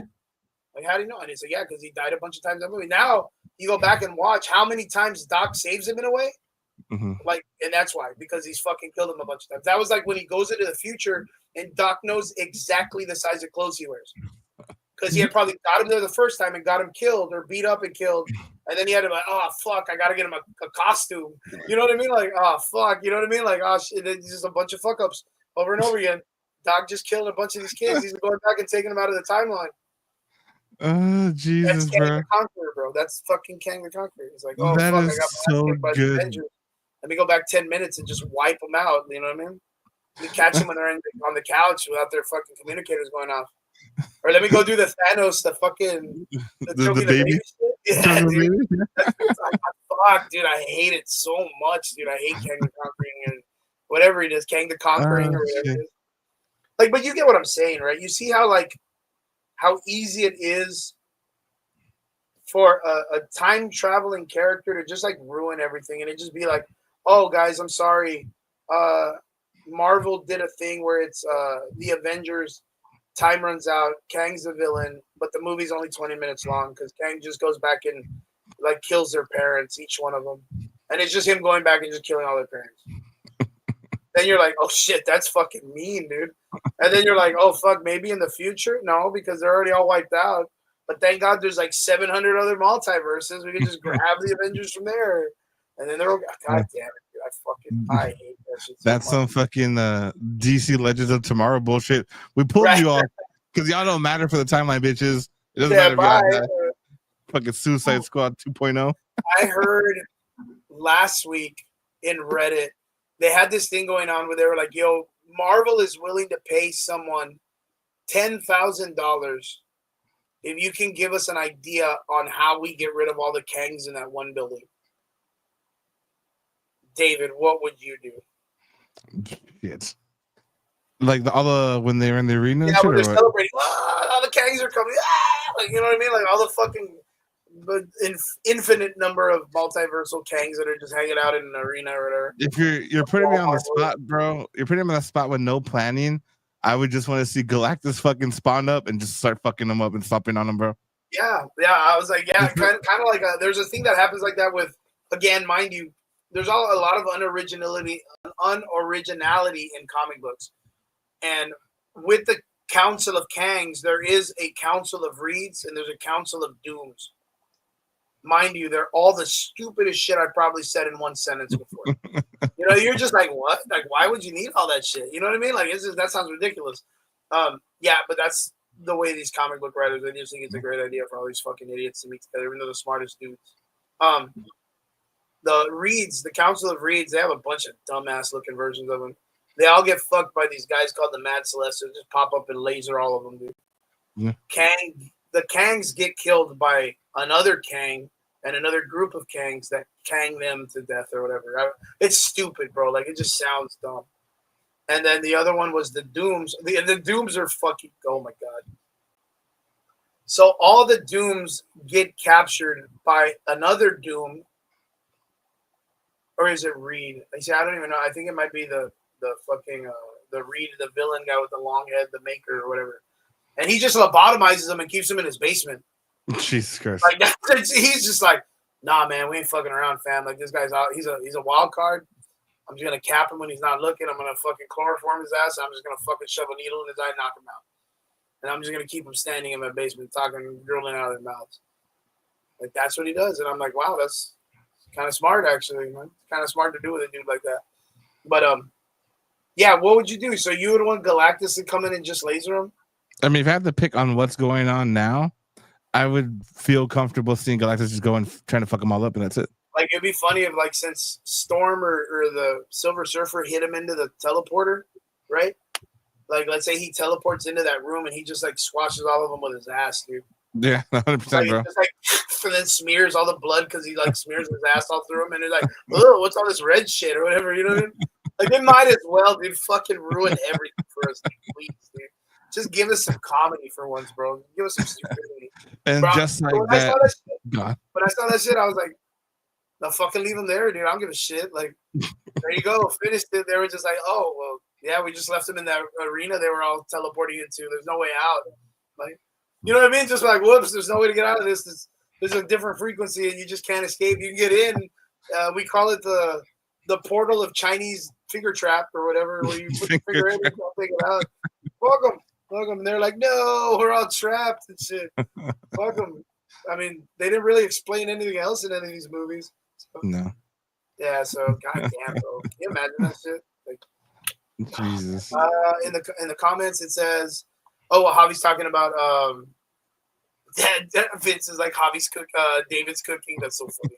Javi says he seems to be very comical. Yeah, the Kang character is a little dumb. Vince says in the Avengers Doomsday, I want to see Doom show up in the area of Kangs and kill all of the Kangs, showing Doom is a big badass. That's how kind of a lot of people are kind of like in that same boat, right? Like a lot of people are in this concept, and in the comic books, there is the Owen Reese, right, which is the Molecule Man in the Secret Wars, and in the Secret Wars comic, Doom goes around and starts collecting all the Owen Reeses because they're the pinnacle person of the universe. You know how they're always talking about the anchor being or whatever. Yeah. But the Celestials, the Beyonders, made the anchor beings to explode on the planet and wipe it out and erase everything when the time comes. So I was like, well, what if they're doing that with the Kangs? Like that they're getting this like astronomical power and they kind of time travel and ruin like entire planets and galaxies and shit. Remember how they were talking about how they can, like, this one person who's a normal dude, mind you, can like wipe out an entire galaxy of people or whatever. Remember that shit? Mm-hmm. Like, what if that was the dude that they were like, oh, well, every universe has a Kang, and he's put there on purpose by the Celestials to destroy it one day. Then, mind you, it makes sense for Doom to show up and either control them and get them ready to turn them into a giant bomb to take out the Beyonders, or he just fucking shows up and wipes them out, and then you're like, holy shit. I remember this guy got beat by ants, and here's Doom wiping him out, dude. It's like, damn, he's got to be strong. Or I was like, I guess. You guys ass kicked by ants, bro. It doesn't really, like, that's what they left you at. He literally, okay, mind you, we're about to break everyone's fucking Kang heart right now, dude. Kang literally tells Ant-Man, are you the one with the hammer? Yeah, 100%. Yeah. Explaining to us that he's met Thor. That's literally what that means. And if you're like, oh, maybe he's talking about Captain, no, don't give me bullshit. That's just, it's Thor. That's what he's talking about. Minding you, and he's like, wow, it doesn't matter. I've killed you all before, right? Yeah. Loses a fucking fist fight against a out of job single dad, dude. That gets only weekends working at Baskin Robbins and only gets weekends with his daughter, mind you, bro. Like, he loses a fucking fist fight against that dude.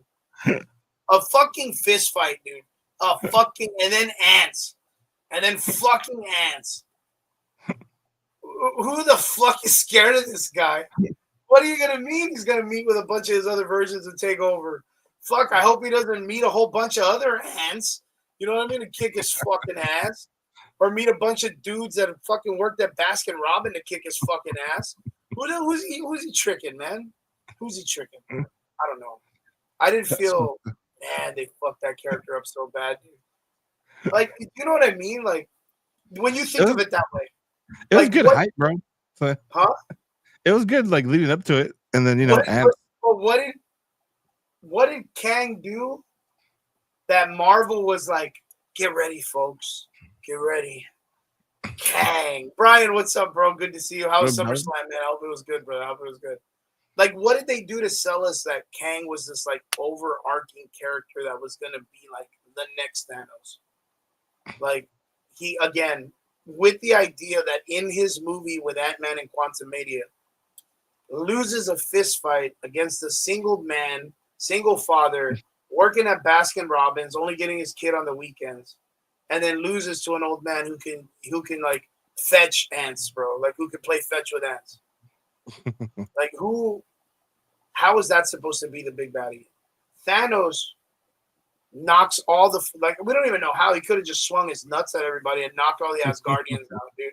And then fist fights the Hulk and knocks the fucking shit out of the Hulk. Like, they set him up great. Fucking kicks Thor's ass. Brock Lesnar's back. Like, was that dope or is that a good thing? Tell me that was a good thing. I don't even know that's good. Vince Weaver says, was the Ant-Man 3 suit better than the last two movie suits? Fuck if I know, bro. He worked at Baskin Robbins, brother. Like, it didn't even work in the end of the movie. This fucking suit didn't even work. God damn it. Yeah, no, I think it was the same fucking suit from the second movie. Yeah, it had to be the same suit. Had to be the fucking same suit. Had to be the same one. Yeah, we didn't see any modifications. They built the daughter's suit. The daughter's a rebel, bro. She out there doing some fucking protesting, doing some shit. She's hard, bro. She's hard. She's fucking teaching all the guys that have fucking degrees and doctrines and fucking quantum mechanics how to fix shit out of high school, bro. Because she's edgy and shit. Get out of here with that stuff, man. That was Quantumania suck. But like, yeah, I could never, even to this day, I think I saw someone the other day post up that there's like a possibility that Jonathan Majors might make his return, like to kind of like end the Kang series, and again kill off Kang. Yeah, kill off his character, just bring it back and be like, hey dude, we'll pay you $50, just come in and wipe out, dude. Like you fucked up real bad. Like I know we got it cleared out, but it's too much, man. We can't handle it. Johnny Depp's gonna play your role now, dude. No shit. Johnny Depp, after all his bullshit, they bring him back, but not this guy. Yeah, there's a rumor that's going around that he might come back, and yeah, we all know that now that Robert Downey Jr. is back in the movie, there's no way they're gonna be like, yeah, fucking Kang's back. He's a major villain now. They'll probably, if they do, he may be, like I said before, like someone that plays a supporting cast member in the Secret Wars series when they do Battle World and all that shit's going on. But like, nah, they ain't gonna bring back the Kang storyline. All that shit's wiki. It's all dirty. Done. There's what? No, I said it's done. Kang storyline's done. Done. The only other thing I could see what happens is like there was the development of the three Kangs. The other one's the one that was like Hemotep or whatever. Yeah, Ramtub and whatever the fuck. Yeah. And then the Red Guardian or whatever, and then whatever the fuck the other guy was. They're all weird looking. There was that, right? So maybe like let's say like the Doctor Doom of this storyline shows up and fucking shoots all the basic bitches off, like and kills all the other Kangs, and then he's like the last three are like, oh, we could help. You know what I mean? Like they can do their mamadas, right? And that fills roles in the Secret Wars story because Doctor Doom has generals that are X-Men. Like we're always talking about this. He has people that take over like the Battle World continents that are all in different stories. And there are characters from the MCU that are not the X-Men universe that these guys probably aren't going to use. So they could use those three Kangs and still have them in there. And if it's like, imagine the reboot of the MCU where we get a new Kang played by Amber Heard. Fuck yeah. I was reading that shit, bro. Who's going to take Amber Heard broken, bro? I got a bunch of guys that are like, yeah, I'll fuck with that. She's hot as shit. She can take a shit in my bed and cut my finger off or whatever. I don't give a fuck. I like him toxic, then. I like him toxic. I like him toxic. I like him toxic, man. They're like, nah, man, my girl just keys my cards and throws bricks to it, but it's cool. I can pay for that shit. I can pay for it or whatever. Yeah, I think it's super crazy. It's interesting. I think Limon made the post earlier about superhero fatigue. Yeah, right? Superhero fatigue. Yeah. What are your takes on superhero fatigue? Do you think it's like do you think it's actually like a phenomenon that's going on where people are kind of like just tired? I think it's writer's fatigue, bro. Just because, like, in a sense, and this is the only reason I say it, and it's my experience, obviously. I don't know. Do you remember that Disney movie, bro? Up and Away, where a kid doesn't have powers and shit. It's like an old Disney movie, bro. Yeah. Let me look it up. It's super old. So, anyways, it was one of those like early 2090s movies, bro. And you know, it was comical because at that time, all we really had were those really early, you know, X-Men movies and so forth, right? Those early Supermans and stuff. And we enjoyed it a lot more. And once we got into this universe, it's just we want a storyline that connects. But where I think they should focus on is they should focus on the ending and reverse it. Instead, right now, they're just trying to make the story as it goes and then get to the ending. You know what I mean? See, I didn't even remember this movie. Yeah, it was old. Nah, it was fucking garbage, bro. But it's entertaining. It's entertaining. You know what I mean?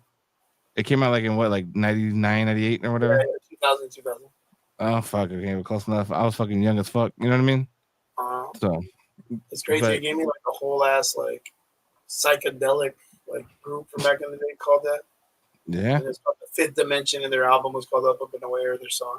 Yeah, and I'm telling you, bro. But that's no, like this was here, and super. there's like, and they have what is it like? They have like a roster of superheroes, and it looks like Uh, it's like diverse characters. There's like black characters and Mexicans and all this other stuff. yeah, it was just basically their kid didn't have superpowers, and that's it. Their kids didn't. Like their kids, like at a certain age, their kids get superpowers, but their kid never got superpowers, basically. Oh, So so it was like their version of Sky High. kind of their version of Sky High, but in Sky High they do end up getting powers. If I remember correctly, I don't think the kid ever got powers, and he was pretending and shit. Yeah, everyone's flying, and they just have this fucking kid in a sweatshirt, like in the poster with them all normal and shit. Yeah, I didn't remember that shit. That's crazy. I have to that's check the it out. old movie. But I mean, it was back then, bro. Like, because it was more comedic writing. It was like those early days of like Superman, Batman, Keaton, Batman. You Yeah, know what I the mean? Silver Age, Bronze Age kind of Yeah. characters. Yeah, I can So. see that. And then obviously, as we got older and technology grew, we got Iron Man, Captain Yeah. America, and then someone said, "Hey, it'd be fucking cool if we put all this shit together and make fucking Endgame." You know what I mean? Yeah. And Let's fucking push its limits and shit. Because but that was nobody, like back in the day with like X-Men and the fucking Fantastic Four and like Spider-Man and like there was even like in the X-Men movie in like a behind the scenes, and it's so crazy to see it because it's like a dream. I remember when I was a kid and I saw it and I was like, whoa, because I thought it was like, I don't know why, like I always thought it was like illegal to do that shit. Like, but I guess I was younger and I was more dumb or whatever. X-Men, let's see. They had this scene, right, where, and it's real too, like, it's not fake, right? Yeah. Share screen. That one. This part. Oh yeah, where he shows up because they were filming. Yeah, where it's one of the, I think it's like Hugh Jackman or someone shows up wearing like the Spider-Man outfit. And he's like, oops, wrong movie or whatever the fuck. Like, I just don't want to click on it, but it's not going to show it. Yeah, it's not going to show. Like, and it was really funny. And I remember seeing, oh yeah, there's the movement version of it, right? I remember seeing this, and then the character James Masterson turns around, acts like he's chasing him and all this stuff. And in my brain, I thought it was illegal to cross the streams like that because Fox and Sony, even the concept of them doing this, like, Stan Lee was still alive. Like, who gave permission to do this? Even in the bloopers, like, I don't want any other superhero here because it's, you know what I mean? Like, it's kind of muddy waters because of all the shit that was going on. Not government, but like, lawyers wise and all this shit. But man, I remember when I saw this, I was like, yo, I wonder if there's like an Easter egg. After this, I fucking flipped balls and I was like, I'm going to go back and like cell by cell, go through like each scene of the shot and break it down. I really thought they were going to do some fucking cool shit, right? And what did they do? What did they do? Huh? No, there's not. There's not anything. I thought it was nothing. cool though. But like, it's like you said, like back in the day, these movies, for what it's worth, were great. Like they were good for what we had at that moment. Like we were ecstatic for what we gave us, even though like you go back and watch it now and it doesn't really like hold water in the sense of like, that you read it or watch it and you're kind of like, oh, it's a little goofy and a little out of pocket, and the characters are really like real comic booky and dumb and shit like that. But you're right in the sense of like this is what's missing from the new movies. Yeah. Like this, the little I don't take it too serious shit is missing. And what we got with the Fantastic Four was a little bit in this nature, but they're still like doing a lot of this like shit where they're like, oh, but feel bad for this guy and look at the way he acted. There was no character development. There was no fun to these characters. There's nothing about it that makes them superheroes other than they save a cat or they save a kid. And it's like, that's not why, like, in comic books, do you only watch comic books or play video games to see the little action that they do? Or is it the story that builds and the character development that adds to the action? You know what I mean? Like, it's kind of hard to explain. It's really, really difficult for me to think. I'm trying to. So I compare the same thing, bro, to like the Spider-Man origins. We know how Spider-Man gets his powers, right? Yeah. But for Tom Holland, they never explained it. You know what I mean? It's implied, right? Mm-hmm. So that's the thing. So Fantastic Four, they're like, you kind of have an idea how Fantastic Four gets their powers, but we're gonna give it to you, but we're gonna give it to you in quickly, and then Yeah. See, that was so, better than Superman. Superman didn't even give us nothing, man. no. Thank you. Superman. You haven't really seen the Superman movie or the I haven't Fantastic seen Four, the beginning of it. No, just the action part. Yeah. Superman. I was just talking to one of my good friends, Alexis, about this earlier, and Dennis too. Superman it felt super rushed. It felt like in the very beginning of the movie, even though you get like a cool like a rolling font like credit title screen, 300 years we had metahumans, 30 years we had Superman born, 5 to 10 years we've had Superman. And then all of a sudden, fucking the commercial. That's it. Superman lands, splashes in the snow, calls the dog, gets pulled. And right when he gets pulled, out of us not having it for like fucking 15 years, like an automated Fortress of Solitude comes out of the ground and like fucking awesome. And I was like, holy shit, like what the fuck? That's the Fortress of fucking Solitude. That would be the equivalent to me being like, yo, come over to the Treehouse of Justice, and I take you out to a little clubhouse having a tree in the back. Like, hey, there's something special. You're gonna be like, why do you call it the Treehouse of Justice? Like, chill out, bro. Like, it's just a treehouse. Like, no, this is the Fortress of Solitude. Yeah. Like, there's something like it's special. It really is in the comic books. Like, it's very, very special. And we even know, like, do you even like just by chance? I know, like, comic books are like, couple. You've been in some historical factors of it. And you do know some comic books and stuff. Are you familiar with how Superman establishes the Fortress of Solitude? Like in your mind, do you know how it builds it? No. So like in the old school movies and in some of the comic books, he gets a crystal from the ones that his dad gives him. And he where he finds his place, he smashes it, and then the crystals start evolving and start manifesting the fortress. And that's where you get like all the jagged crystals because of the little ones they use for like the memory. Remember how they use it for the computer back in the old one? Yeah. Like that's where that's established. In other parts, it's like, the Zack Snyder story. It's the apparently people are saying it was the ship, right? The ship he got there in. Which if that was his ship, like I don't know how the fuck he landed that bitch in Kansas. You know what I mean? It's a fucking mothership or whatever. But all right, well, let it slide. But there's usually some type of like I'm going to say this as like a ceremonial action as to creating that place. And the moment this movie starts, boom, there's a fortress. You're like, holy fuck, is that the fortress? Like, whoa, how's it moving out of the ground? There's so many questions you have, and then it's like, nah, fuck you, don't get answers. You just have to accept it. You're like, oh, all right, fuck me, I guess, right? And then the dog's taking him. The dog just screams, and the fucking door opens up, and I'm like, wait, what? Like how'd the door open up? They explain that a little later, but I think it's cheesy. There's so many other cool ways. There was this. Did you ever see the comic book with the key? No. See that? That's so cool, bro. Like they have a key for the fortress, and Superman has it. He has like a rug. He's a Kansas boy. So oh like, yeah. And he flips it. It's in Batman. He picks up the key and turns it, and he puts the key back down. And he's like, really, Clark? Like, really? That's your security system? A fucking key? Like, really, bro? And he's like, oh, well, I made the key in like a dying star, so it's like, it's ridiculously fucking heavy. Like, he lays it on the ground, and there's like an embedded fucking, like fucking chasm where the key sits in, like a fucking mold of it. And Batman can't even fucking grasp it or whatever. And he was like, hey, fuck you, man. Like, I hate you, bro. Like, I hate you. It's so simple but smart. And it's true. It's just so, like, it's so witty, like, to write that character that way, right? Mm-hmm. But in the fucking movie, like, the dog just goes up and looks at it and goes, bro. And then the doors open up. And you're like, oh, it's voice activated.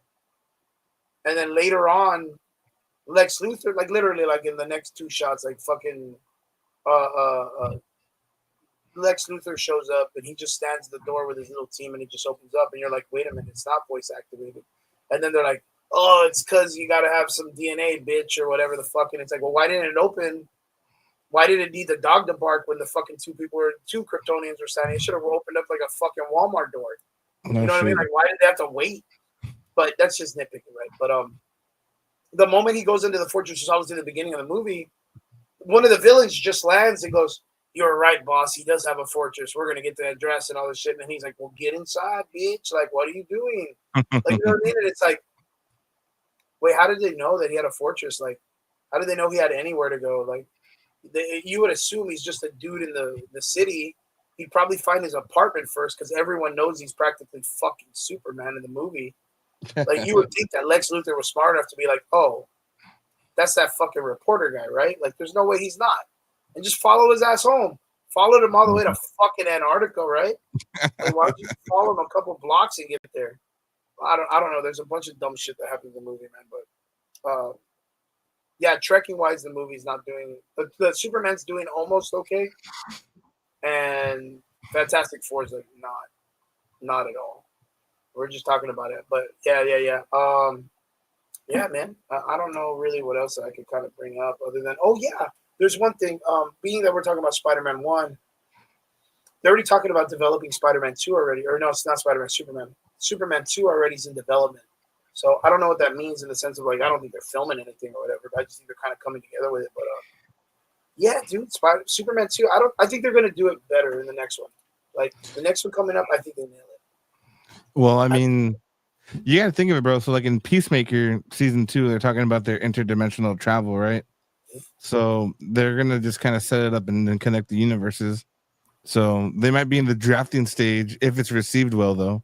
That's I mean, point. because think of it, bro. You're gonna trust fucking Peacemaker to travel in between fucking galaxies, bro. And I was literally just gonna ask you, like, yeah, as like a chill dude that watches this stuff whenever you get a chance and stuff like that, and you're into it, like your kid's into it and stuff, and you sell things and items, and it's cool.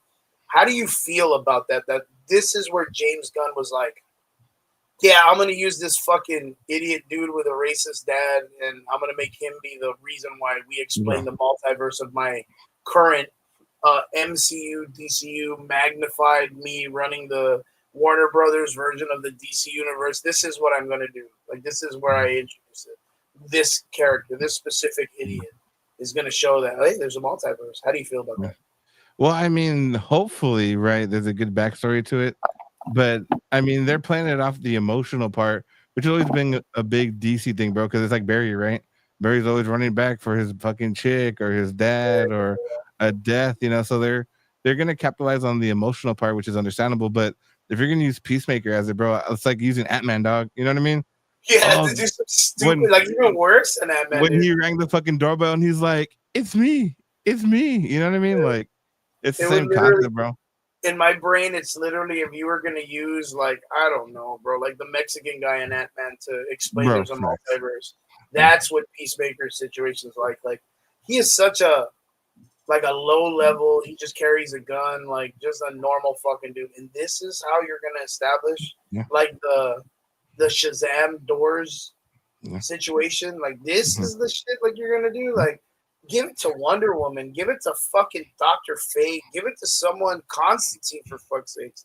God, give it to fucking Batman for something. Like, do not have it be the idiot character that's supposed to be a dude, the Punisher, bro. Like, can you imagine if Marvel was like, oh yeah, instead of using Doctor Strange for a multiverse movie, it's gonna be the fucking Punisher.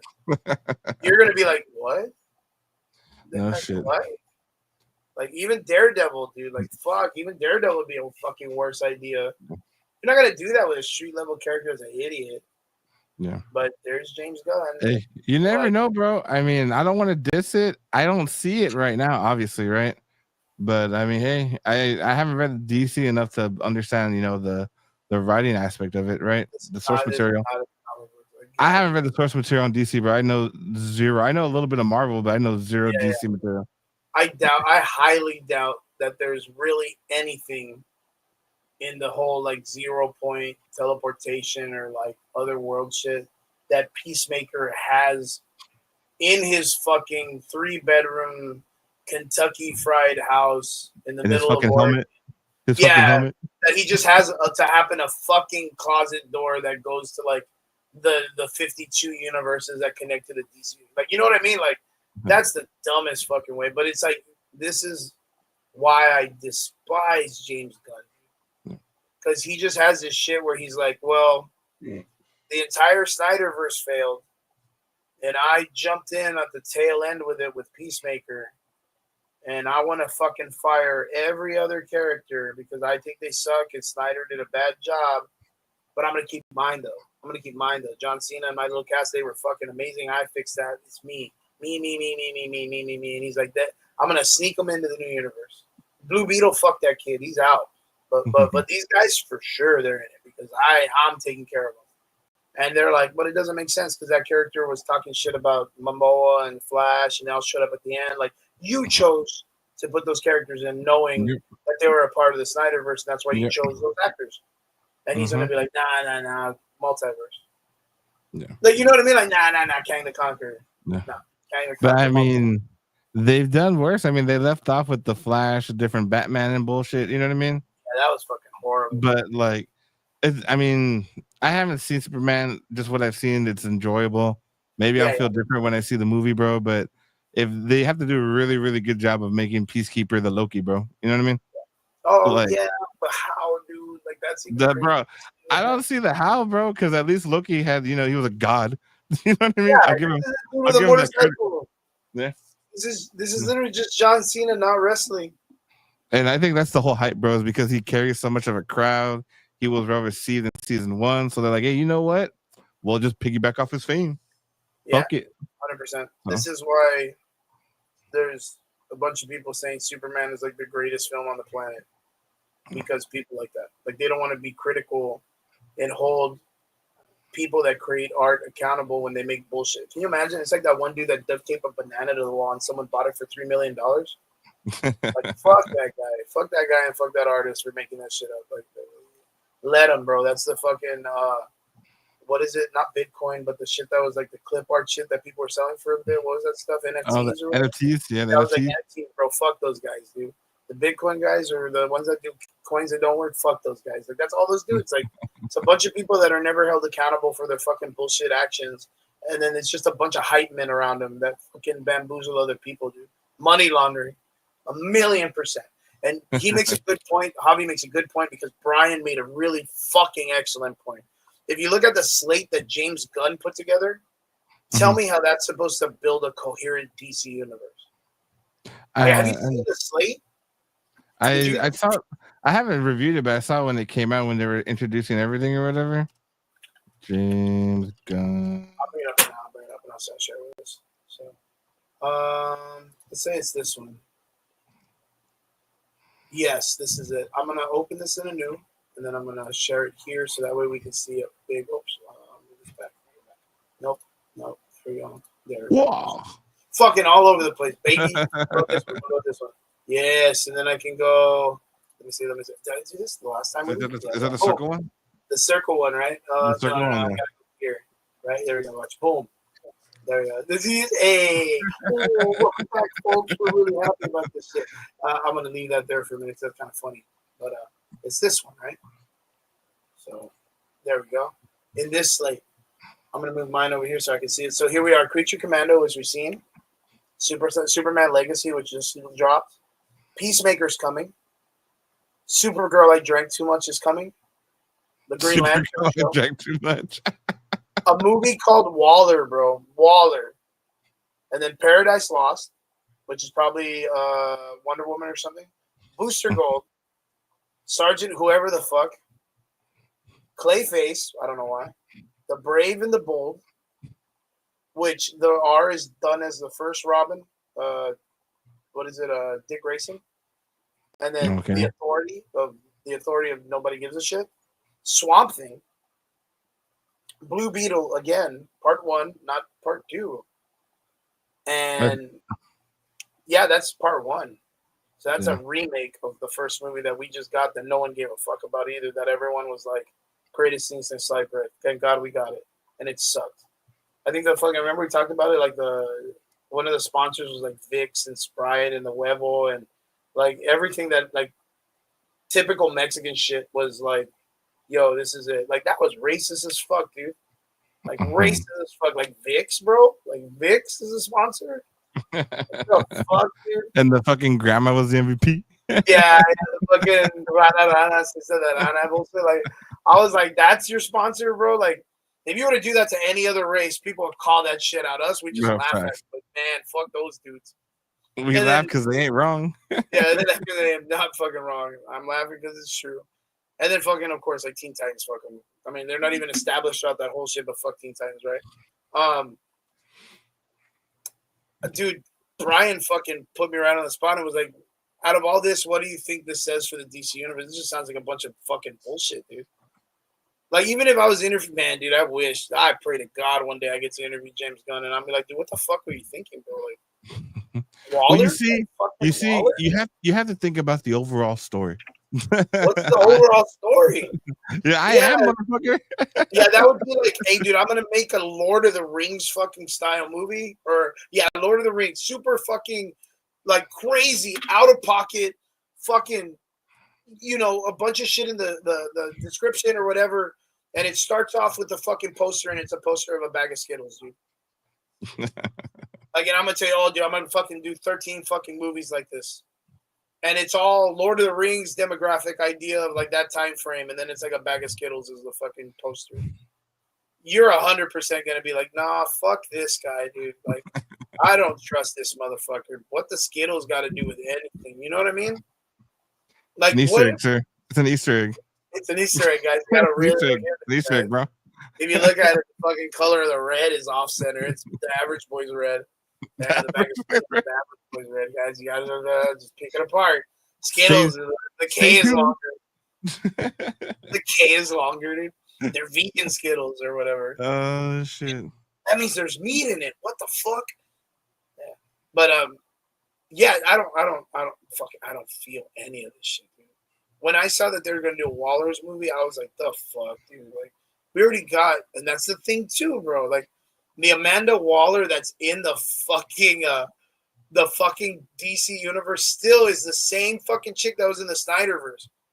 Mm-hmm. What, did she come through the fucking Peacemaker door too? Like, what the fuck, dude?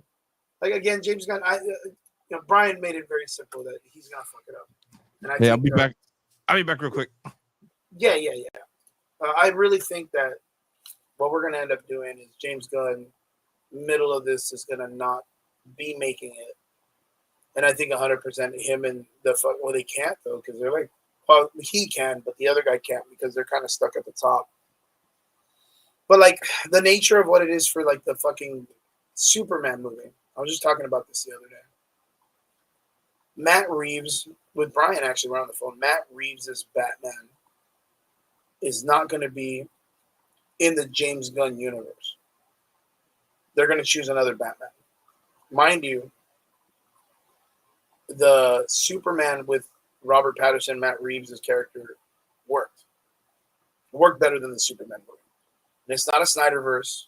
It's a disconnected series that's based on, I don't know what they call it. It's an excuse to get away with making darker versions of the characters while they're making this shit. Because again, you cannot have the Batman of one guy, one director making it at the same time you have another one. That was the problem with them using Ben Affleck during the Charles Robertson Matt Reeves one, because everyone was complaining that you had what's his name, Tim Burton's Batman. I forgot his fucking name off the top of my head, but using him and then Ben Affleck in the same series at that time, but in the Flash movie, it was very, very weird. Vince says James Gunn's better not fuck up a Batman in the movie universe. Dude, he messed up Superman. Like, technically, he didn't mess up Superman for the writing, because the Superman character was pretty good. The actor, I think he did great. But he fucking wrote Superman, like, just the story itself bad, bro. He doesn't get it. So you can tell he's going to probably fuck that up, too. What's up? Welcome back, David. Welcome back. Oh, thank you. And then Vince says, Lord of the Rings. Oh, the Skittles. Lord of Rings to Lords of the Skittles. No, not even to mention the Skittles, bro. It's just a bag of Skittles for no reason. Like, it's still the Lord of the Rings, but it just got a bag of Skittles. That doesn't make any sense. Like, when I read this, and we just got Superman, like, where do you see in any of this, like, a Dark Side, or a Steppenwolf, or a Crisis series? I got it right here, bro. I can see it. Look, watch. So you got Peacemaker fucking up the timeline. You got Supergirl off planet doing whatever she's doing, getting drunk. That's all she's Waller, doing. Waller's gonna come in here and be like, "Look, y'all motherfuckers are gonna do what the fuck I say," and that's Suicide all I Squad. got. Yeah, Suicide Squad 3.0. That's it. Suicide Squad. Get them. And then that's all I got, bro. I can't think of anything else for The fucking Blue Lanterns, Beetle. the Lanterns might be good. I do like the approach that they're doing, where it's like an HBO show and it's like a buddy cop show. Yeah, I But mean it's like I mean, we're due for a good Lanterns, and I'm biased, bro, because I like Kyle Chandler. Like, I like the actor. the actor guy Like, that they chose right for. he's not great. He's not like top tier, but he's not no, but he bottom does tier. good. But he's got some pretty consistently good roles, good movies, good stuff out there. And that's because I've talked to True Trigger's a big Lanterns fan, and I 100% think that they're not going to do. They're going to do Hal Jordan for a little bit, and then establish the Kyle Rayner or the Kyle character later on. They're going to make the big one. Paradise Lost probably got to be a Wonder Woman. Yeah, unless they're going to try to just have two different universes or some bullshit. But I mean, yeah, they can't do that. It's going to be based off however Peacemaker is received, bro. Like, if they can establish it where it makes sense, it's going to be the make or break point in their third fucking step. Look, and this is it's a good point that you're putting that out. My take on it is that Peacemaker. This is how James Gunn is going to try to make right as to why John Cena is still Peacemaker in this universe. You think so? It's not to establish the DC universe at all. It's just to be like, oh, look at what the multiverse can do. I brought John Cena back as Peacemaker. I don't have to recast him. This is how my guy survives. 100%. He's just looking out. James Gunn only looks out for himself. I don't give a fuck what no one says. He only looks out for himself. He got so much backlash from a bunch of people that were like, "Yo, why are you bringing back John Cena as the character in the Snyderverse? You're rehiring Jason Momoa, and you're now making him a whole new character, just literally Aquaman with face paint and in space." And the same fucking, he never plays anything else. So the moment people see him like that, they're gonna be like, "Oh, it's the Aquaman guy. How cool!" Like, there's no way people are gonna be like, "That's my Lobo." And of course, all the fucking fake ass poser people are gonna be like, "Yeah, Lobo. Who the fuck wants a Lobo movie?" You know what I mean? Like, no one wants a fucking Lobo. Gives a shit about Lobo. I guess a couple of kids that saw him in the cartoons or whatever, but it's like it's super very like almost like what's their face, like a Moon Knight kind of version of it. Like, nobody knew who the fuck Moon Knight was or whatever. Like, they were all like, "Oh yeah, I like Moon Knight, yeah." Like, "Oh, I can't wait." And it's like, "No, dude, bitch, out of here." Like, the numbers of comic book sales for Moon Knight have been shit for like years.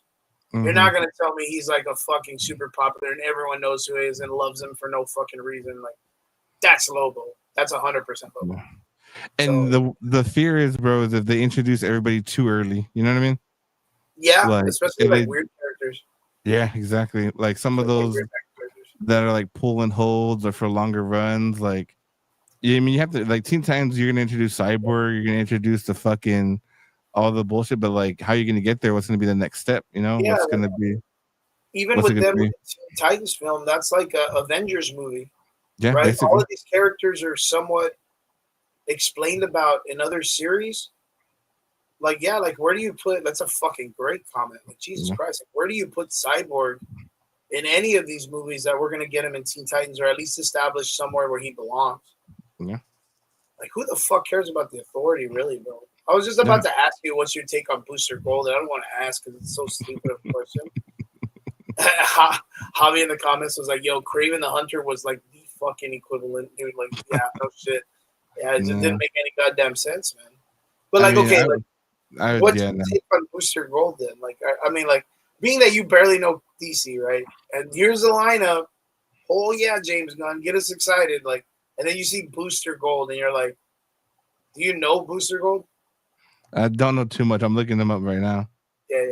I guarantee you're gonna see him. You're gonna be like, "Who the fuck is this guy?" Yeah, no shit. I mean, the first thing it says who traveled backwards in time. So it's gonna be a big time travel thing, bro. I guess he's Kang the Conqueror, bro, but he's a dumbass. But I don't know. I mean, and then you see people related to the search: Ted Cord, Blue Beetle, Guy Gardner, Captain Adam. There's a bunch of them that are relating to the search, or what? Yeah, Yeah, 100%, Oh, bro. that is nasty, dude. Yeah, That is so nasty because no one knows yeah, anything about any of these fucking dudes. yeah. Facts, bro. Like, Can you I imagine mean, Swamp Thing? Like, I understand Swamp Thing because he's the living embodiment and god of the green, right? Like when I say that, you're like, the fuck is the green, right? uh-huh.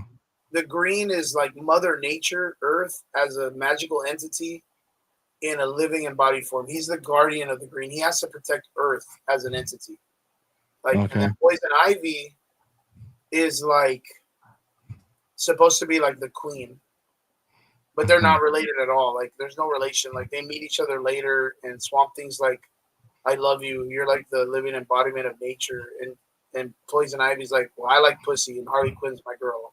You know what I mean? Like, I'm like, what the fuck is wrong with these people, bro? But like, can you imagine having to explain Swamp Thing to a group of kids and be like, yo, guys, get excited, bro. We're gonna have this big dude. He kind of like hangs out in swamps and he fights people with shotguns and mess up the environment. Dude, aren't you excited? It's gonna be the ending of the fucking DC universe right before we get into Teen Titans. You're gonna be like, God damn it, dude. Hey, but you have to respect it though, bro, because they could have just copped out and gone the Batman route. We're gonna build the Batman universe, you know? They need some cop out. They're like fucking everything up. Like dude, I swear to God, me and fucking Brian said this too. They're like, bro, easy way out already, bro. You're fucking all of this up. Like, you're falling past the part where the easy shit's gonna work. Just go easy. Like, prove we can do something normal. I mean, fuck, Superman was a layup. All he has to do is go save a cat in the tree and make sure someone doesn't have kryptonite and just make him fall in love with Lois or make him a nerd and just let him love his parents and fuck off, dude. And he was like, nah, here's a fucking kaiju. And then the next day, there's like this one scene, dude. Made zero sense. Lex Luthor's like, all right, dude, do the plan. And these guys show up in a van and they have a box, and the box is like very cartoony. It has like chains and like tape and do not disturb and don't shake fragile. And they open it up, and I shit you not, this like 2 foot tall little reptile that looks like those fucking exequattles, or what are they called? Like the ones in the fishing tanks with the ears. Yeah, yeah. I know what I'm talking about, yeah. One of those, that like 2 feet tall, running on its feet, and then with his hands up, just runs out and just starts running all over the place. And the two guys are looking at it as it runs off stupidly, bro, stupidly. And they're like, I thought it was going to be bigger. And the guy goes, nah, just give it a second. And then the scene changes, and it's afternoon the next day, and there's a giant fucking Godzilla monster shooting fire in the city, which is the one from the trailer. Okay. And that was supposed to be the monster. And we were like, well, why the fuck did you make it tiny? Was it a joke? Like, was that a joke? Or, like, how did it get big then? Like, did it drink water and get big and then it shoots fire out of it? How does that work? Did it eat fucking people? Like, how did it get big? Like, it does not explain. And then fucking Superman's fighting it. And Superman's like, you know, his Superman shit. He's saving people, saving fucking squirrels and cats. And at the same time, like, it goes to the minimal idea of what he's saving. Like, all the shit that he'll try to save, except ants. Because ants stop villains too, I guess, right? That's funny. Yeah, he said, stop King and Conquer. It then gets to the part where the Justice Gang shows up, which is all the fucking idiots. The Guy Gardner, Mr. Terrific, and the screaming chick, Mr. Hot Girl or whatever. And they're going around, and they're like, Superman flies up. He knows who they are, but he's like, oh, fuck, not these pieces of shit or whatever. Like, he makes like a face, bro. Like, he does not like these dudes. Then he comes in. Guy Gardner's being a jerk as usual. And he's like, all right, well, I want to knock it out so that I can take this creature and kind of like send it back to where it's from or put it like in an animal reserve. Because it's just an animal. It's just a fucking thing, which is very Superman to do. Very fucking Superman to do. He does that shit all the time. That's how we have Starrio. That's why I was pissed off at the Suicide Squad when they bring in Starrio and fucking what's-her-face just shoves a javelin through it and kills the goddamn thing. I was like, bro, that was like one of the major fucking Justice League villains. What are we doing, man? James Gunn, what the fuck, dude? You know, it's like Darkseid shows in and someone just shoots him with fucking or gives him like fentanyl and he just dies of a fucking overdose, right? You're going to be like, what? How did Darkseid die of fucking fentanyl in California? I just think of that fucking scene with the Pokemon man. That's your mother. It's your mother. Oh my God, dude. And James Gunn does that shit so good, but god damn it, dude, he's so dumb, man. It's just always a big joke to him, dude, and that's like the thing. Like I can't get behind it. Like, there's no way. There's no motherfucking way that he makes a Batman movie. Like there's no way. He has to outsource that shit. And I'm so scared he's gonna outsource to like Taika Waititi or some other dumb motherfucker and think that that's just an excuse to give an asshole like a fucking chance. Okay. Or the guy that made the fucking Joker movie. That guy can eat an ass, bro. Like you can eat straight bag of dicks, dude. Like that movie was just trash. Part 2 was just crazy dumb, dude. Man, dude, what a fucking wild day, man. I hope you don't watch Superman or any of them. I hope you wait for them to come out on like laser disc, dude. Don't waste your fucking money. Nah, bro. I wait for everything to come out, bro. So I'm gonna be disappointed. At least it's at home. Yeah, you're like, I'm already disappointed in myself. I don't need to be disappointed in movies. Yeah. Bro, I'm facts, bro. I'm tired, bro. I'm tired of life. Get me out of here, guy. So, so David, what you got going on, man? We're about to close the show up, man. We just reached 11. It's pretty late already. What's it called? Well, guys, I think I'm gonna be closed tomorrow. Okay. I'm gonna take a day off. I was telling Ashley I wasn't feeling too good, bro. I think I get these moments, bro, where I'll work like 10, 12 days and then like I'm just tired. You know what I mean? Dude, you're fucking running yourself dry, bro. Yeah, I mean, it's not too bad because it's more enjoyable because obviously I'm doing what I like now. You know what I mean? But I think I'm gonna take tomorrow off. I think.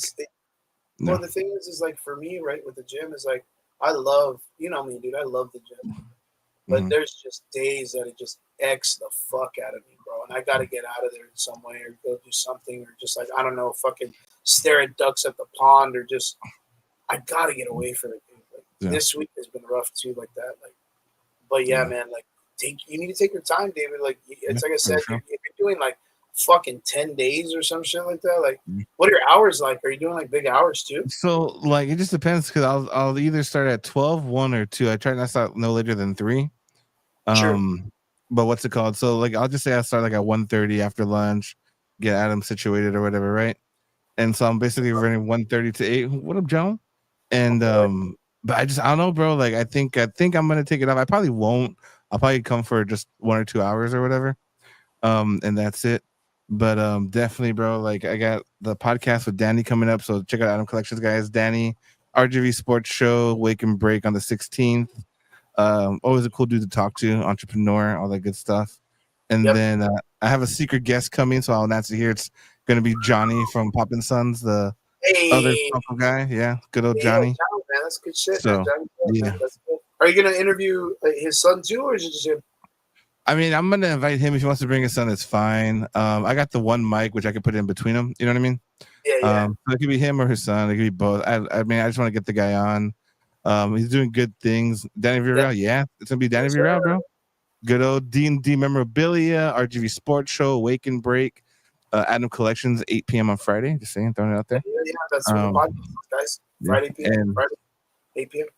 It's gonna be funny that I'm thinking. Hopefully, in 3 weeks, bro, I want to get Armando from United, Armando and Johnny. I always feel bad, bro, because I'm doing like PokeFest, or I'll do another thing, and I'm always recording, right? Like I'm doing content, but when it comes to United, I'm always just hustling, like trying to make money. Doing your thing, yeah. And then like I always feel bad, and he drops hints, bro. Like I want to be like, oh, like I saw your recording of this, and I'm like, fuck. It's because, dude, like I gotta hire somebody, bro, like to run the table while I do it, like. And I'm just like, it kind of it sucks. I mean, it doesn't suck, but it's just he knows I'm doing my best for him, so that's all that matters. And I never got to even ask you about that because I thought that was a really cool thing that you were like, yo, I'm gonna try something different. I'm gonna walk around and interview people at the con. But that was South Texas Comic Con, right? Yeah, South Texas Comic Con, and then I did a little bit at PokeFest. Yeah, PokeFest. And you got to actually like they let you in. You know, you got your microphone, you got your setup, and you went around and you just like ask questions. Yeah, so on PokeFest, I was asking questions. You know, what's your favorite Pokemon? What do you want to see next year, and things like that. But the thing was, with PokeFest, bro, was very different because it was just weird. And maybe I'm biased, maybe I'm so blinded by it. But I wanted to interview cosplayers and be like, hey, what's your favorite Pokemon, right? But I swear to you, bro, I was there for maybe 2 hours, 3 hours tops. I swear to God, like right before I left, is when I saw cosplayers, bro. I mean, obviously, besides the usual, right? You know, like obviously Cristella's there, Tori's there, you know, but you know, they're very mainstream. I'm trying to go, you know, up the ladder, right? You know what I mean? This year there was a different approach to how Margaret, the guys at PokeFest, set up their cosplay event. They made it very, very technical, and it's very important because again, you've heard me before when I'm like, just venting as to how I feel about how the cosplay community's changed over the last several years and where it's going.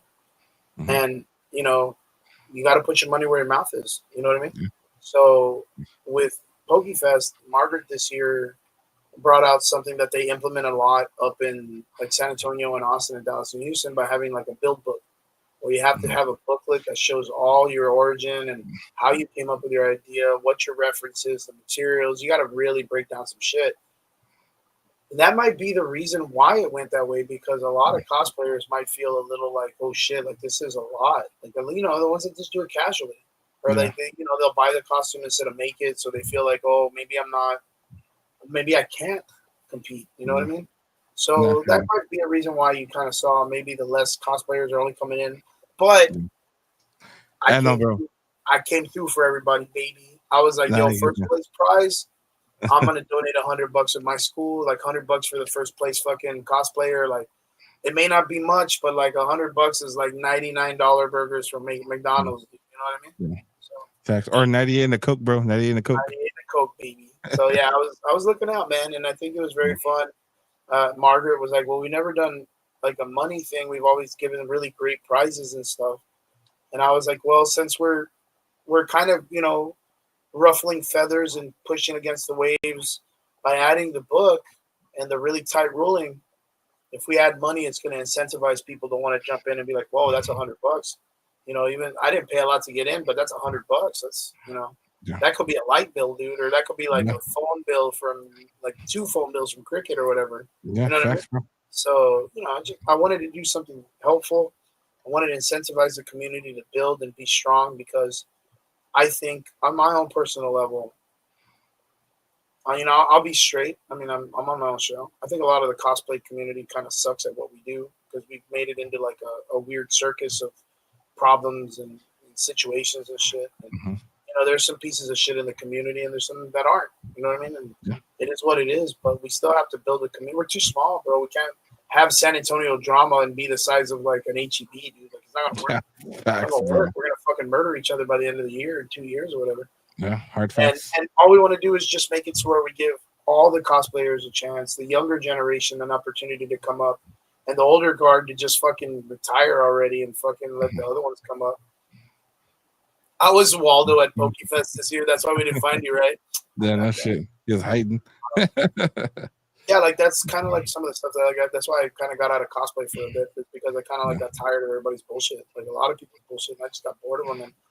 And I come from a different environment where I don't really like, I don't just like, let me just hang to myself. Like, I talk mad shit. Like, I'll get in people's faces. Like, and I don't want to be disrespectful in any way to like the hard work of like Ramsey and Marla. I never want to disrespect them. They're my friends and I love them.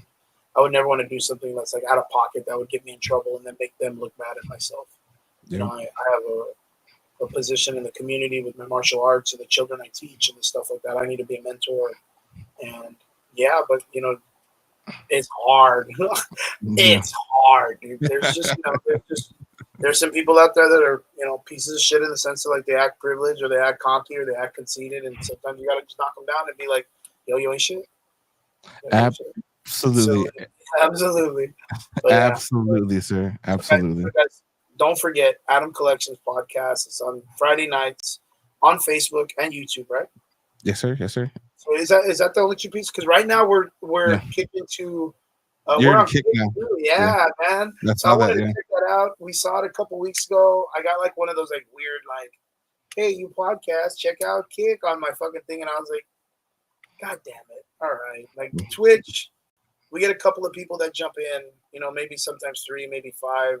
It randos, it changes in the sense of people jumping in. And I was like, if it's only 5 people, I can make a small announcement in the earlier podcast, let people know that we're going to be moving to Kick. So what's really good is a couple of the people that watch, they know that we do it on multiple platforms, and they'll watch and they'll go check the other ones and be like, oh, you're not on Twitch today? You're only here today? And be like, no, we're trying something different. And I think Kick is, it's up there, but it's growing and it's been growing. And, we're just taking a chance. Hopefully it works, man. Yeah. You miss all the shots you don't take, bro. Yeah, 100%. 100%. You miss all the shots. That's too, man. Yeah. It's an adult film, too. That was a joke. Bad joke. James Gunn joke. James Gunn joke. But yeah, David. So guys, don't forget Adam Collections Friday. They're gonna have special guest Danny's going to be on there from the card collecting, or what is it? Sports show. The sports show. On the card RGB Sports Show. We can break card show. I mean, anything with sports, basically. It's always good. Always a good man that talks about entrepreneurship and vendoring and having shows and stuff like that. And of course, Johnny from Pops and Son. Like those guys are always G, and they always have some really fun talking books. He's super smart in the fucking comic book realm too, and the nerd stuff. So guys, don't forget 8 p.m. Friday nights. Adam Collections, podcasting, David, Nico, everybody's there. Go check them out. Sometimes I'm there too when I'm not fucking stretched like Reed Richards and Galactus, dude. That was stupid as fuck too, man. I'm on a side quest, bro. We did grind my gears and it wasn't the same, bro. No, yeah, dude, I'll tell you, bro. We don't fuck around, man. You know what I mean? Like, dude, the Fantastic Four movie when Galactus, like, that motherfucker eats people, eats everything, all at once. And this dude's just taking his time, just doing, look at this guy that stretches or whatever. Mind you, he threw his fucking friend into space like 20 seconds before that. But he's having trouble stretching this fucking dude out. You know, God damn it, bro, that fucking movie. Fuck him. Fan fuck tour or whatever. I don't give a shit. But yeah, David, it's always a pleasure having you, bro. I always love having you on. You're such a G. Thank you for inviting. Thank you for inviting. You let me just fucking let loose and be dumb, and I fucking love it, dude. That's fun, bro. I'm just like, I'm gonna see how bad I can make David laugh. I do the same shit to Brian. I'm always out of pocket with Brian. For Brian, it's always I mispronounce people's names real dick, dude. Like just real out of pocket shit, and he's like, God damn it, bro, you never remember shit, dude. But yeah, David, thank you so much, man. I appreciate you so much. Everybody that's out there, guys, thank you so much for jumping in to all our extraordinary listeners. We appreciate every one of you. John, Javi, Vince, appreciate you guys. You know, Biggie, Brian, everybody that's out there. We appreciate you guys. Thank you for always coming in and supporting. And yeah, we'll see you guys again here next Sunday on the Average Boys Podcast. You guys have a fun week, safe, and yeah, we'll see you later. Later.